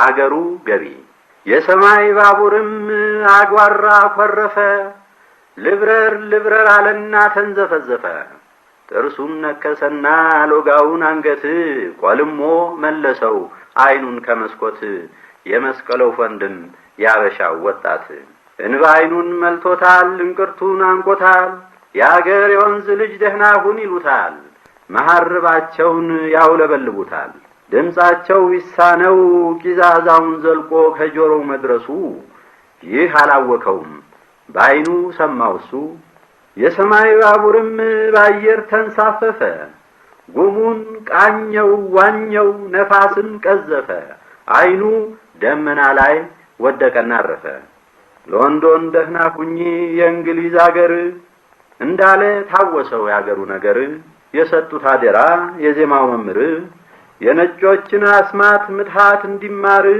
የዛሬ 10 ዓመት ካገሩ ሲወጣ ትምህርትን ሊመገብ ሩቀትን ሊጠጣ ፈረንጅ አገር ሄዶ ስልጣኔን ሊያመጣ እናቷ አልቻለችም ልትሸኘው ልትመጣ ሳይሆን ለምንግዴ ወይም ለስንፍና እናት ምንም ብትሆን ያው እናት ናትና አይሉት አይደለ ጥሬ ድንቁርና አሻፈረኝ ብላ ለጋባዥ አቅታ ከቤቷ መቅረቷ አልታያትም ሳትሞት ቁማ መመልከቷ ውሃው ሳይፈስ አይኗ ሳይቀልጥም ብረቷ ይዞት የበረረው የብረት አሞራ ከምድር ተነስቶ ሳይጋርደው ጋራ ከጠራ ሜዳ ላይ ኮረብታ ተራራ ባልዞረበት ሀገር ቅልጥ ባለው ብራ በደራ አደባባይ ሰው ሲያየው በይፋ የሆዷን ላወቀው ቅዱስ ነው ፍርሃቷ ገሚስ ኑፋቄ ነው አይዞኝ ይመለሳል ልጄ ብላ እምነቷ የብረቷ አሞራስ ምድር ሲያይ ቢጋጭሳ ደርሶ ከረጋው ውሃ ጋር ከጥቁሩ ሰማይ የሚያበረው ሴጣን በክንፉ ላይ ታስሮ የሚያከንፈው ጋኔል ተቆጥቶ አምሮ ነጆቹ ዘንግተው ምስቱን ሳይሰጡት ምን ይሏል ቢያረገው ለዘንዶቹ ራት ለኛ ተነካክተው ጅራት ለጅራት ለዚች ለዓለማችን ለሆኗት ማቶት እንዳይፈርስ አፈሯ ያዝች የመሬት አጥብቀው አጥንተው ለሚጠብቋት ምን ይሏል ቢያረገው ለዘንዶቹ ራት እያይምሮሽ ንጹህ እምነትሽ ነው ባይዴ አንቺ ግን ዘመዴ መማርስ መስራት ነው መድፉን ከብረት መማርስ መስራት ነው ታንኩን ከብረት መማርስ መስራት ነው አውሮፕላኑን ብለውት ነበረ ሲሰናበቱት ፊት አውራሪ ባልቻ መራዡ ተኳሹ ጎበዝ ያልተባሉ በዚህ ጊዜ ሸሹ አፍ ብቻ መሆን ነው ማማር ቋንቋ ብቻ ብለው ነበርና ፊት አውራሪ ባልቻ እሱም ብሎ ነበር አሜን ወአሜን ለይኩን ፈቃድህ ይሁን የዛሬ 10 ዓመት ካገሩ ሲወጣ ጥበብን ለመቅሰም አንጎሉን ሲቃጣ እንዲያ የጣፈጠው ማርና ወተት እንዴት በልጦ ልገኝ ምረቱ ከሬት ሰው በሚያውቀው መጠን እንደ ልጅነቱ ይሆናል የሚለው ይርቃል ከእውነቱ የሰማይ ባቡርም ይንጃበብ ጀመረ ጥምብ እንዳየ ጆፌ ይዤ ከተፍ ባለው ይመስል ያፈረ የታል ታዲያ ታንኩ መድፉ ሳይት ቀረ ምን ሲሰራ ኖሯል 10 ዓመት ሙሉ ቃልህ እንኳን ሳይዝ ነው የተመለሰ በሱ የጠፋ ገንዘብ ከገደል ፈሰሰ ያንተ ግን ያገር ልጅ ፍርድህ ይስመር ይቅና የ500 ዓመቱን የ1000 ዓመት ጎዳና ተራምዶት ገደሉን ተሻግሮታልና ስማኛው ወንዜ ልጅ ማወቅም ጫካ ነው ችምችም ያለው ዱር ብርሃን አንጸብርቆ አይን የሚሰውር አዟረግ ያለበት እጅግር የሚያስር አላሳብ አንበሳው አጥንት የሚሰብር ማወቅም ጫካ ነው አን ጊዜ ከገቡት የሌለበት መውጫ አን ጊዜ ከያዘም የሌለው ማምለጫ 100,000 መንታ ነው ይህ ጫካ መንገዱ ያም ቢያስኬድ መዳኛው ነው አንዱ ልንገርህ ያገር ልጅ ምስጢሩን ወቀው ሞት አይቀርም ሞቶ አምላክ ቢጠይቀው ብሎ በምድር ከቶ ኑረሃል በእውነቱ እንደ እውነተኛው ሰው ሳይሆን እንደ ከብቱ የሱ አጭር ነው መልሱ አሁን ጌታውን መድፍ አልሰራህ ብለሁ አትቆጡት ሊቄ ጠይቋል መልሷል ታላላቅ ጥያቄ ደሞርሶም ሀጂ አይበሉት አበድክ ተላጭቷል ቢሎት ጽህማሮን ቱርክ ተፈጸመ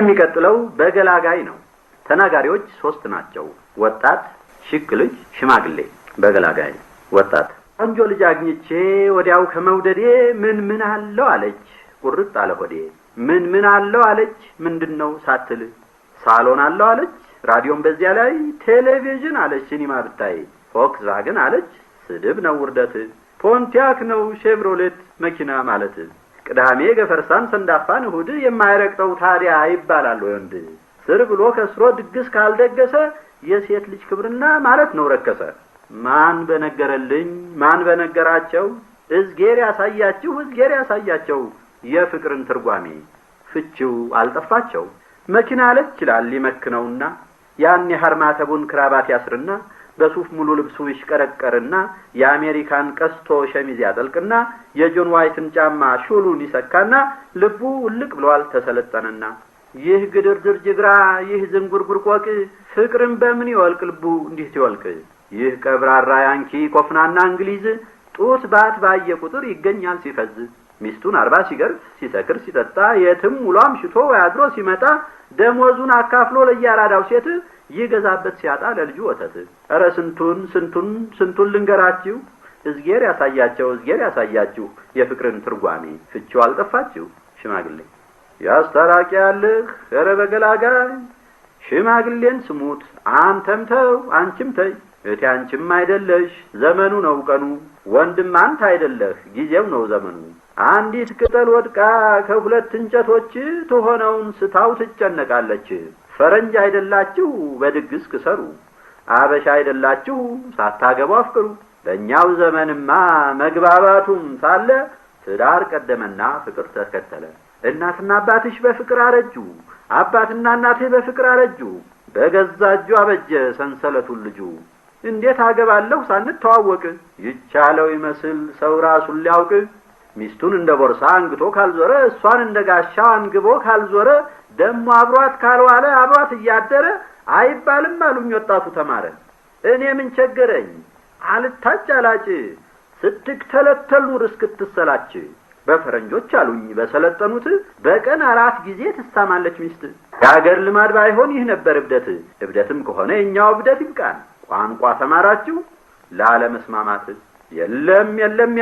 የለውም አልኳችሁ መፍትሄ መድኃኒት ለዚህ በስታችሁ መስሏችሁ ለናንተ ይገኛል ስትሉ አንድ አይትረፋችሁ በሉ ስር ንቀሉ ጊዜ ያመጣውን እስኪወስደው ጊዜ ሾመውን እስኪሽረው ጊዜ እጣችሁ ነውና ብስጭት ትካዜ ጊዜ ያመጣውን እስኪወስደው ጊዜ እጅግር አለው አይምሮ አለው ጊዜ ያደርገዋል ማለትህ ነው ከንቱ ሳትሉኝ አትቀሩም ያወቃችሁቱ ለአንድ ጊዜ እንስማማ ግን አትፍረዱብኝ አዳም በዘመኑ ሰው ሲያጣ ሳያገኝ ተስፋችን ትንፋሿ እንዳትቆረጥ ይገደዳል ስጋ መንፈስ እንዲሰጥ እንዲሰጥ አይምሮ አስተውሎ ህሊና ረቂቅ አስተያየት ብሩህ ልቦና ስጋ ለለበሰው በስዊስ ሰዓት እንደ ጊዜ ላለው የአይምሮ ፍጥረት ተፈጸመ።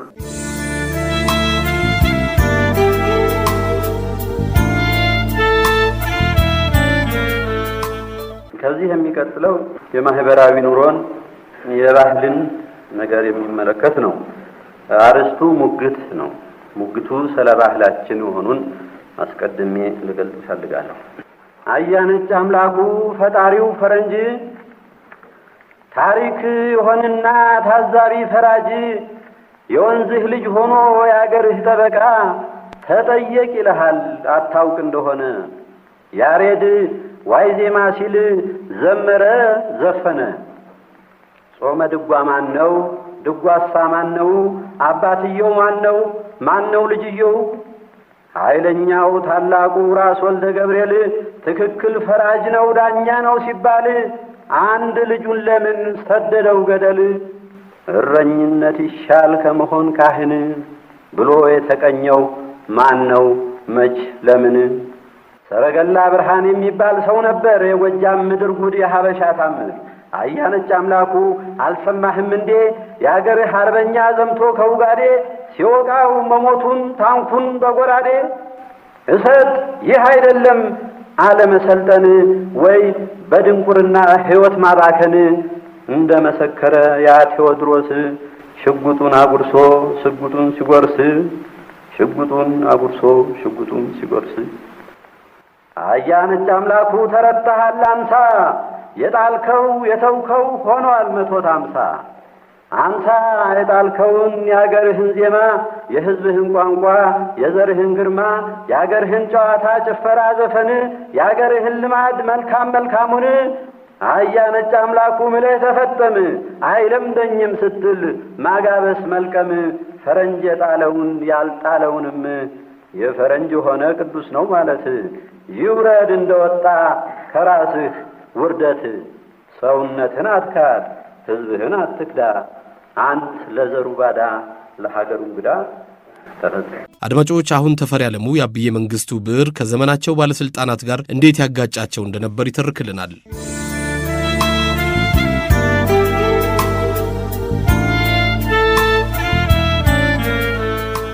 የመንግስቱ ብዕር ገና ከጧቱ አንስቶ ኃይለኛ ነበር። ታዲያ ምን ያደርጋል? የሕዝብን ፍቅርና አክብሮት ቢያተርፍለትም በሕይወት በነበረ ጊዜ ከየባለሥልጣናቱ ሲያጋጩና እንዲጫኑትም ሰበብ ሆኖት ኖሯል። በእርግጥ ስነ ጽሑፋዊ ሥራዎቹ ለአንዳንድ ለውጦችም መንስኤ ሆነዋል። ከዚሁ አኳያ ሙግት የተሰኘው ግጥም በቤተ መንግሥት አካባቢ የፈጠረውን ሁኔታ ለምሳሌ መጥቀስ ይገባል። እንዴት ነው እንግዲህ ለንደን ተማሪዎች እያለን ኢትዮጵያ እንደ ሌሎች አገሮች ወደፊት እንድትራመድ ከፈለግን በመጀመሪያ የአውሮፓን ስልጣኔ እንዳለ በመገልበጥ ሁሉንም ነገር መቀበልና ፍጹም እንደ ፈረንጅ መሆን አለብን የሚል አስተሳሰብ በአብዛኞቻችን ዘንድ ስር ሰዶ ነበር። መንግስቱ ግን ይህንን አዝማሚያና አመለካከት አጥብቆ ስለሚቃወም ለመሆኑ አንተ የሞዛርትና የቤቶቨን ሙዚቃዎች ይገባዋል እያል ዘወትር እንቀልድበት ነበር። ታዲያ ይህ አነጋገርና አስተሳሰባችን ከሰለቸው በኋላ መንግስቱ ሙግት የተባለውን ግጥሙን ጻፈ። ግጥሙን በእጁ ከጻፈ በኋላ ለሚስስ ሲልቪያ ፓንክረስት ይሰጣታል። እሷ ደግሞ ክሊሼ አድርጋ ኒው ታይምስ ኢትዮጵያን ኒውስ የተባለው ጋዜጣዋ ላይ ታወጣዋለች። ያኔ መንግስቱም ሆነኛ ያላሰብነው ነገር ተፈጠረ። ለካስ ጋዜጣው አገር ቤት እየደረሰ ንጉሠ ነገሥቱ ሳይቀሩ ያነቡት ኖሯል እና ሙግት በንጉሡ ላይ ተነጣጥሮ የተጻፈ መስሏቸው ቅሬታን አስከተለ።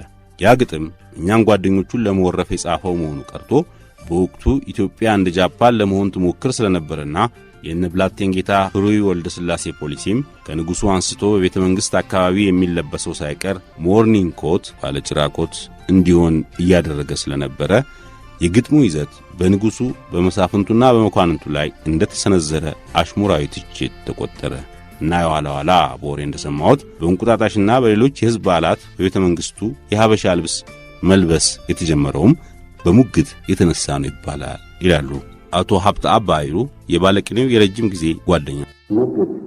ሙግቱን ስለ ባህላችን መሆኑን አስቀድሜ ልገልጽ እፈልጋለሁ። ሙግት አያነች አምላኩ ፈጣሪው ፈረንጅ ታሪክ የሆንና ታዛቢ ፈራጅ የወንዝህ ልጅ ሆኖ የአገርህ ጠበቃ ተጠየቅ ይልሃል አታውቅ እንደሆነ። ያሬድ ዋይ ዜማ ሲል ዘመረ ዘፈነ። ጾመ ድጓ ማን ነው? ድጓሳ ማን ነው? አባትየው ማን ነው? ማን ነው ልጅየው? ኃይለኛው ታላቁ ራስ ወልደ ገብርኤል ትክክል ፈራጅ ነው ዳኛ ነው ሲባል አንድ ልጁን ለምን ሰደደው ገደል? እረኝነት ይሻል ከመሆን ካህን ብሎ የተቀኘው ማን ነው? መች ለምን? ሰረገላ ብርሃን የሚባል ሰው ነበር የጎጃም ምድር ጉድ የሀበሻ ታምር። አያነጭ አምላኩ አልሰማህም እንዴ? የአገርህ አርበኛ ዘምቶ ከውጋዴ ሲወጣው መሞቱን ታንኩን በጎራዴ።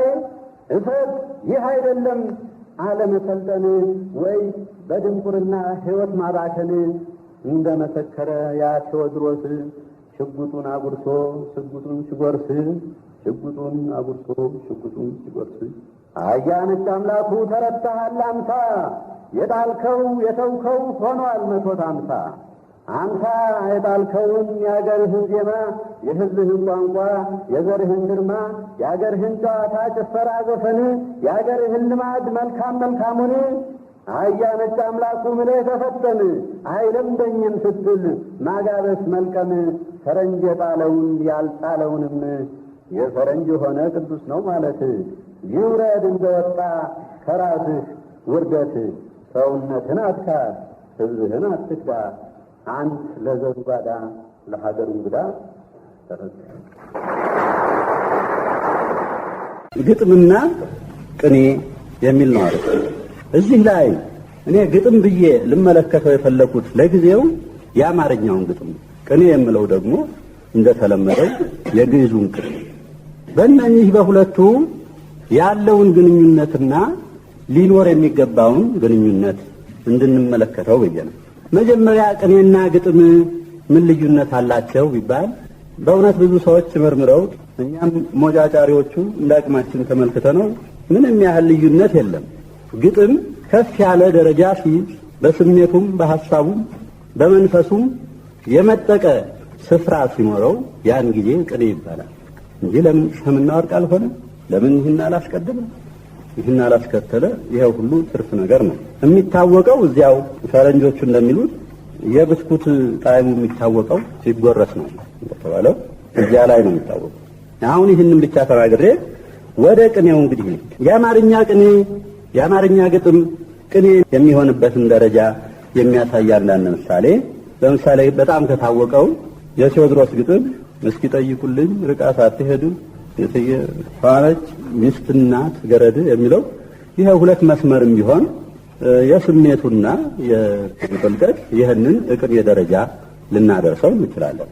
ተሰማ እሸቴ ደግሞ ቀደም ብለው የገጠሙት ትንሽ ጨዋታነት ያለው ና ብትይኝ መጣሁ ብመጣስ ወዳጅሽ የዓመት በዓል ቤተክርስቲያን ሆኖ ቆየኝ ደጅሽ የዓመት በዓል ቤተክርስቲያን ቢሆንስ ደጄ ቁመህ አስቀድሰህ ስመህ ይል ወዳጅ። ይሄ የአማርኛ ቅኔ። ይችን ከተናገርኩ በኋላ ግጥምን ወደ ቅኔ የሚወስደው ምን እንደሆነ ከተናገርኩ በኋላ አሁን እንግዲህ ወደ ፍሬ ነገሩ እንደገና ደግሞ መለስ ልበልና ንግግሬ እንግዲህ ለእናንተ ለተማሪ ቤት ሰዎች፣ ለትምህርት ሰዎች፣ ለአስተማሪዎች ስለሆነ ከዚህ የማቀርብላችሁ ሐሳቡ ትንሽ ከተወትሮው ለየት ያለ ሆኖ ብታገኙት መቼም ሐሳብ ለሐሳብ ለመለዋወጥ ነውና የመጣ ነው፣ ምንም አይደለም። ቅኔ መጀመሪያ በግዕዙ በኩል ስንሄድ በታሪካችን የተሰጠው ከፍ ያለ ቦታ ነው። መምህራን ሰልጥነውለታል። ተማሪ ቤት በስንት መቶ የሚቆጠር ተማሪ ቤት ተቋቁሞለታል። ይህንኑ ደረጃውን በመቀጠል ነገስታቱ፣ መኳንንቱ ተምረውታል። ባይቀኙትም ይሰሙታል። ቤተ ክርስቲያን የሆነ እንደሆነ ቅኔን ለእግዚአብሔር ሊቀርቡ ከሚገባቸው ገጸ በረከቶች አንደኛው አድርጋ ተመልክታ በቅዳሴ ላይ ድርገት ሲወርዱ ከዋነኛው ቦታ ላይ ያ ከመሆኑ በፊት አስቀድሞ ባለቅኔ ቅኔውን ያበረክታል። እና እንግዲህ በኢትዮጵያ በትምህርት ረገድ ባለው በጥንታዊ ባህላችን ለቅኔ የሰጠነው ደረጃ እንዲህ ቀላል አለመሆኑን መረዳት ይገባል። ስም አይቀበርም። ከመልካም ሽቶ መልካም ስም ማዕበል ደስ የሚባሉ ነበሩ ይባላል። እንደዚህ ያሉ የቅኔ ማዕበል የሚያጎርፉ ሰዎች። በዚህም ደግሞ በመጽሐፈ ትዝታ ላይ አንድ ሰረገላ ብርሃን የሚባል ባለቅኔ ተጠቅሷል። አሁን ለማንበብ ጊዜ ይፈጃል ብዬ ነው። ይህ ባለቅኔ 4 ተማሪዎች ቀርበውለት ለአራቱም ልዩ ልዩ መጀመሪያ መስመር ወይም መጀመሪያ አረፍተ ነገር ከሊቃውንቱ ተሰጥቷቸው እሱ ያንን ይዞ በተራ ለዚያም ብሎ በተለያየ መስመር ሂዶ 4ቱንም መወድስ ይሞላ ነበር ይባላል። ይሄ ባፈ ታሪክ ያለ ሰው አይደለም። እንዲሁም ታሪካቸውን የጻፉላቸው አረጋዊ ደርሰውበታል፣ ያውቁታል። ያስተማሪያቸው አንዱ ቀደም ያለው ተማሪ ነው። ይሄ ቅኔ ተማሪ ቤት እንዴት ያሉ ሰዎች እንዳፈራ ምን አይነት እኛ በእንግሊዝኛ አሁን ጂኒየስ የሚላቸው ሰዎች እንዳፈራ ይህንን መመልከት ይገባናል። ይህ የቅኔ ትምህርትና የቅኔ ተማሪ ቤት ባህል ልማዱ ከነ ድርጅቱ ስንት መቶ ዘመን በአገራችን የቆየ ነው። አንድ አሜሪካዊ ዶላንድ ሌቪን የሚባል አሜሪካዊ ዋክስ ኤንድ ጎልድ የሚባል መጽሐፍ ጽፎ ነበር። አንዳንዶቻችሁም ሰምታችሁታል፣ ያንብባችሁትም ትኖሩ ይሆናል። ዋክስ ኤንድ ጎልድ ያለው ሰምና ወርቅ የሚባለው ነው። ሰምና ወርቅ በዚህ በቆየው በጥንታዊው በቅኔ አደራረስ መንገድ መሰረታዊ ሆነው የመጀመሪያው ዘዴ ሰምና ወርቅ። አንድ ሕፃን ለምሳሌ ሲጫወት ድንገት ዝናብ ይዘንብና በረዶ ይወርዳል። ይህ ሕፃን ልጅ በልጅነቱ ለእናቱ ይኸውልሽ እናቴ የሰማይ እንቁላል አላት ይባላል። ይሄ አባቱ ይህን ሰምተው ይሄ ወደፊት ደህና ባለቅኔ የሚወጣው ነው። ሰምና ወርቅ የሚባለውን ነገር እዚያው በተፈጥሮ ስላሳየ ነው። ምንድነው የመሰለው? ሰማይን በዶሮ ያንን ደግሞ እንትኑ በእንቁላል አድርጎ ስላይ ይሄ ሌቪን የተባለው ሰው ዋክስ ኤንድ ጎልድን እኛ እንኳን ከሰጠነው ደረጃ በጣም ከፍ አድርጎ መጽሐፉን ራሱን ዋክስ ኤንድ ጎልድ ብሎ ሰምና ወርቅ ብሎ በዚያ ውስጥ የሚያትተው ሀተታ ብዙዎቻችንም እርግጥ ቢያከራክረንም የሚያትተው ሀተታ የኢትዮጵያን ህብረተሰብ በሞላ በዚያ ላይ ሀተታ ውስጥ ጨምሮታል። መሰረቱን ሰምና ወርቅን ደህና መደበኛ ቦታ ሰጥቶ ነው። የውጭ ሀገር ሰው ነውና ይሄ ደግሞ ቅኔ ተማሪ ቤት በተባለው ያልዞረ በመሆኑ እርግጥ የሰውና ወርቅን ትክክለኛውን ፍቺውን አላገኘውም። በኢትዮጵያ ለሚደረገው ነገር ሁሉ ቁልፉ እሱ ነው ብሎ ሲናገር እኛም በዚህ ላይ ተቃውሞ ነው። ነገር ግን ዞሮ ዞሮ እሱ እንዳለው wax and gold constitutes a key to the genius of and a highly distinctive contribution to Ethiopian culture. እኔ ትንሽ አሻሽየዋለሁ እሱን አነጋገር ቢሆንም ይህ ያለው ትክክል ነው። ያልተካከለበት መንገድ አለ እዚያ ውስጥ አሁን ለመግቢያ ጊዜ የለም። የሚታየው ግን ይህ የሀገራችንን ባህልና ቋንቋ የተማረ አማርኛም እንዲህ ትንሽ ቀልጠፍ አድርጎ የሚናገር ፈረንጅ አሜሪካዊ ስለ ኢትዮጵያ አጠቃላይ የሆነ በአሁኑ ጊዜ ያለብንን ችግርና ወደፊት ለመራመድ ያለንን ፍላጎትና ያንን እርምጃችንን ደግሞ ሊያደናቅፈን የሚችለውን ነገር በመዘርዘር አንድ መጽሐፍ ሊጽፍ ሲነሳ አርስቱን ሰምና ወርቅ ማለቱ ይህንን ልንመለከትለት ይገባል። አስተዋይ ሰው ስም አይቀበርም። ከመልካም ሽቶ መልካም ስም ይበዛል።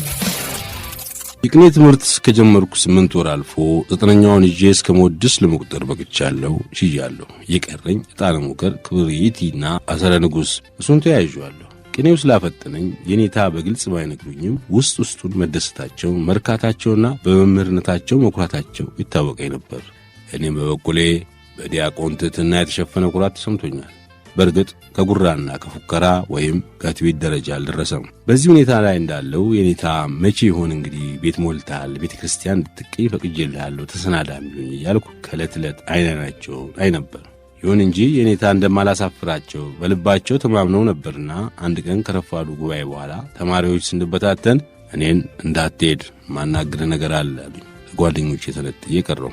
አባት ዘንድ ነው መልእክህ እንግዲህ ይኸው መወድሱን መቁጠር ከጀመርክ ጥቂት ቀን አልፏል። ዕጣነ ሞገሩንም ጀምረዋል። አባት ራሳቸው አዲሱን ሊያስተምሩ ቸኩለዋል። ወዲያው ተቀኝ ተመረቅና የአዲስ ተማሪውን ቅኔውን አድርሰሃል። የቅኔ መምህር የምትሆን ቢሆን ኖሮ 3 ዓመት በየሀገሩ የተዘዋወርክ ደበሎ ለባሽ ሆነህ ትቀጥል ነበር። እንግዲህ ለሁሉም የአባት ፈቃድ ያስፈልጋል። እሳቸው ያንተ አባት ብቻ አይደሉም፣ እኔም አባቴ ናቸው። የሐዲስ መምህሬ ናቸው። ያለሳቸው ፈቃድ አይሆንምና ለሁሉም እቤት ስትገባ ነገሩን አንሳባቸው፣ እንድቀኝ ይፍቀዱልኝ በላቸውና የሚሉትን ንገረኝ አሉኝ። እኔም በደስታ እጅ ነስቼ እየሮጥኩ ወጣሁ። ቤት ማታ ከራት በኋላ ገበታ ተነስቶ አባቴ የወገሬ ማሽላ ጠላቸውን በዚያ በጎሽ ዋንጫቸው ጎንጨት እያሉ እናቴም ባጠገባቸው ተቀምጣ ወሬ ተነስቶ ሲጫወቱ የገባውና ቆምኩ። ምንድነው? አይ ምንም አይደለ፣ የኔታ ልከው ነበር አልኳቸውና ፍሬ ነገሩን ባጭሩ ነገርኳቸው። ዓመት ሳይሞላ በ9 ወር ተመረቅ ነው የሚለው ማመር አሉ ዋንጫቸውን ሳብ አድርገው ነገሩን እያሰላሰሉ ብዙ ጊዜ ቆዩ። ዝም ሆነ። እናቴ እንደተለመደው ነገሩን ለማቃናት በስላች ደገፈችኝ። አስተማሪው ይቀኝ ካሉ ምን አለ ይቀኝ፣ እርሶም ሥራ ከመፍታት እሱን ሐዲስ እያስተማሩ ቀሙ ሳያውቁት ያልፍልዎታል። አባቴ በቀጥታ ለሷ ሳይመልሱ አያ ማምር መንግስቱ ለማን በ9 ወር ቅኔ ያስቀኘ እንዲባል ነው ይቸኩለው። እናቴ አልተሸነፈችም። የልጁን ችሎታ ከእርሶና ካስተማሪው ማናችሁ ታውቁታላችሁ? እርሶ ድሮ አዲስ አበባ ስላሴ ደብተራ ሳሉ እንደሚያስተምሩት ቅኔ ቢያስተምሩ ኖሮ ሌላ ነገር ነው። ቅኔ ማስተማሩን ከተው የትና አለች። ባላስተምረውስ መድረስ አለመድረሱን ማወቅ ይሳነ ይመስሎሻል? አሉና ተቀመጥ ቅኔ ሰጣለሁ። ለምሰጥ ቅኔ እዚሁ እያየው አጸፋውን ቅኔ ከመለስክልኝ ደርሰሃል ማለት ነው። ለመቀኘት ከተሳነህ አልደረስክም፣ እንሩቅ ያስኬዳል። እዚሁ አሁኑን እናውቀው የለ። ያልታሰበ ዱብዳ ከሰማይ እንደ መብረቅ ስለመጣኝ ክው ብዬ መደንገጤን አይታ እናቴ በሉ እንግዲህ እኔ ልላችሁ ሌላ ሥራ መያዛችሁ ነው መሰለኝ አለችና ተነስታ ስትወጣ በሩ ላይ ቆም አለችና ጊዜው መሽቷል፣ በጠዋት ነው የሚነሳው፣ በጊዜ እንዲተኛ ቶሎ ይልቀቁት ብላ ትእዛዙን ሰጥታ ወጣች። አባቴ ግማሽ ለሷ ግማሽ ለኔ ሲመልሱ የኔ ጊዜ አትፈጅም የሱን ገና አላቅም አሉና በድንጋጤ እንደ ተገተርኩ አይተው ተቀመጥ አሉ። ስፈራ ስጨርቁጭ አልኩ። ተቀበል ጉባኤ ቃና አሉና ዘረፉ። አሐዝን አነ ኦፈ ገዳማት መንግስቱ እስመ እይትፈታህ ምንተ ጉባኤ ቃና መስገርቱ። ይህም ፍታልልም ከዚያ ደረጃ አልፋል፣ ለመቀኘት በቅታል ተብሏል። የምጠብቀህ መልሰን ነው። መዛረፍ ስለሆነ ለጉባኤ ቃና አይመለስም። ከፍ ብሎ ስላሴ ዋዜማ መወድስ ነው። አንተ ግን በጣም እንዳትቸገር ዘአምላኬ ወይም ይበዝሁ ትመልስልኝ ይቀበላለሁ። እስከዚያ ጠብቃለሁ።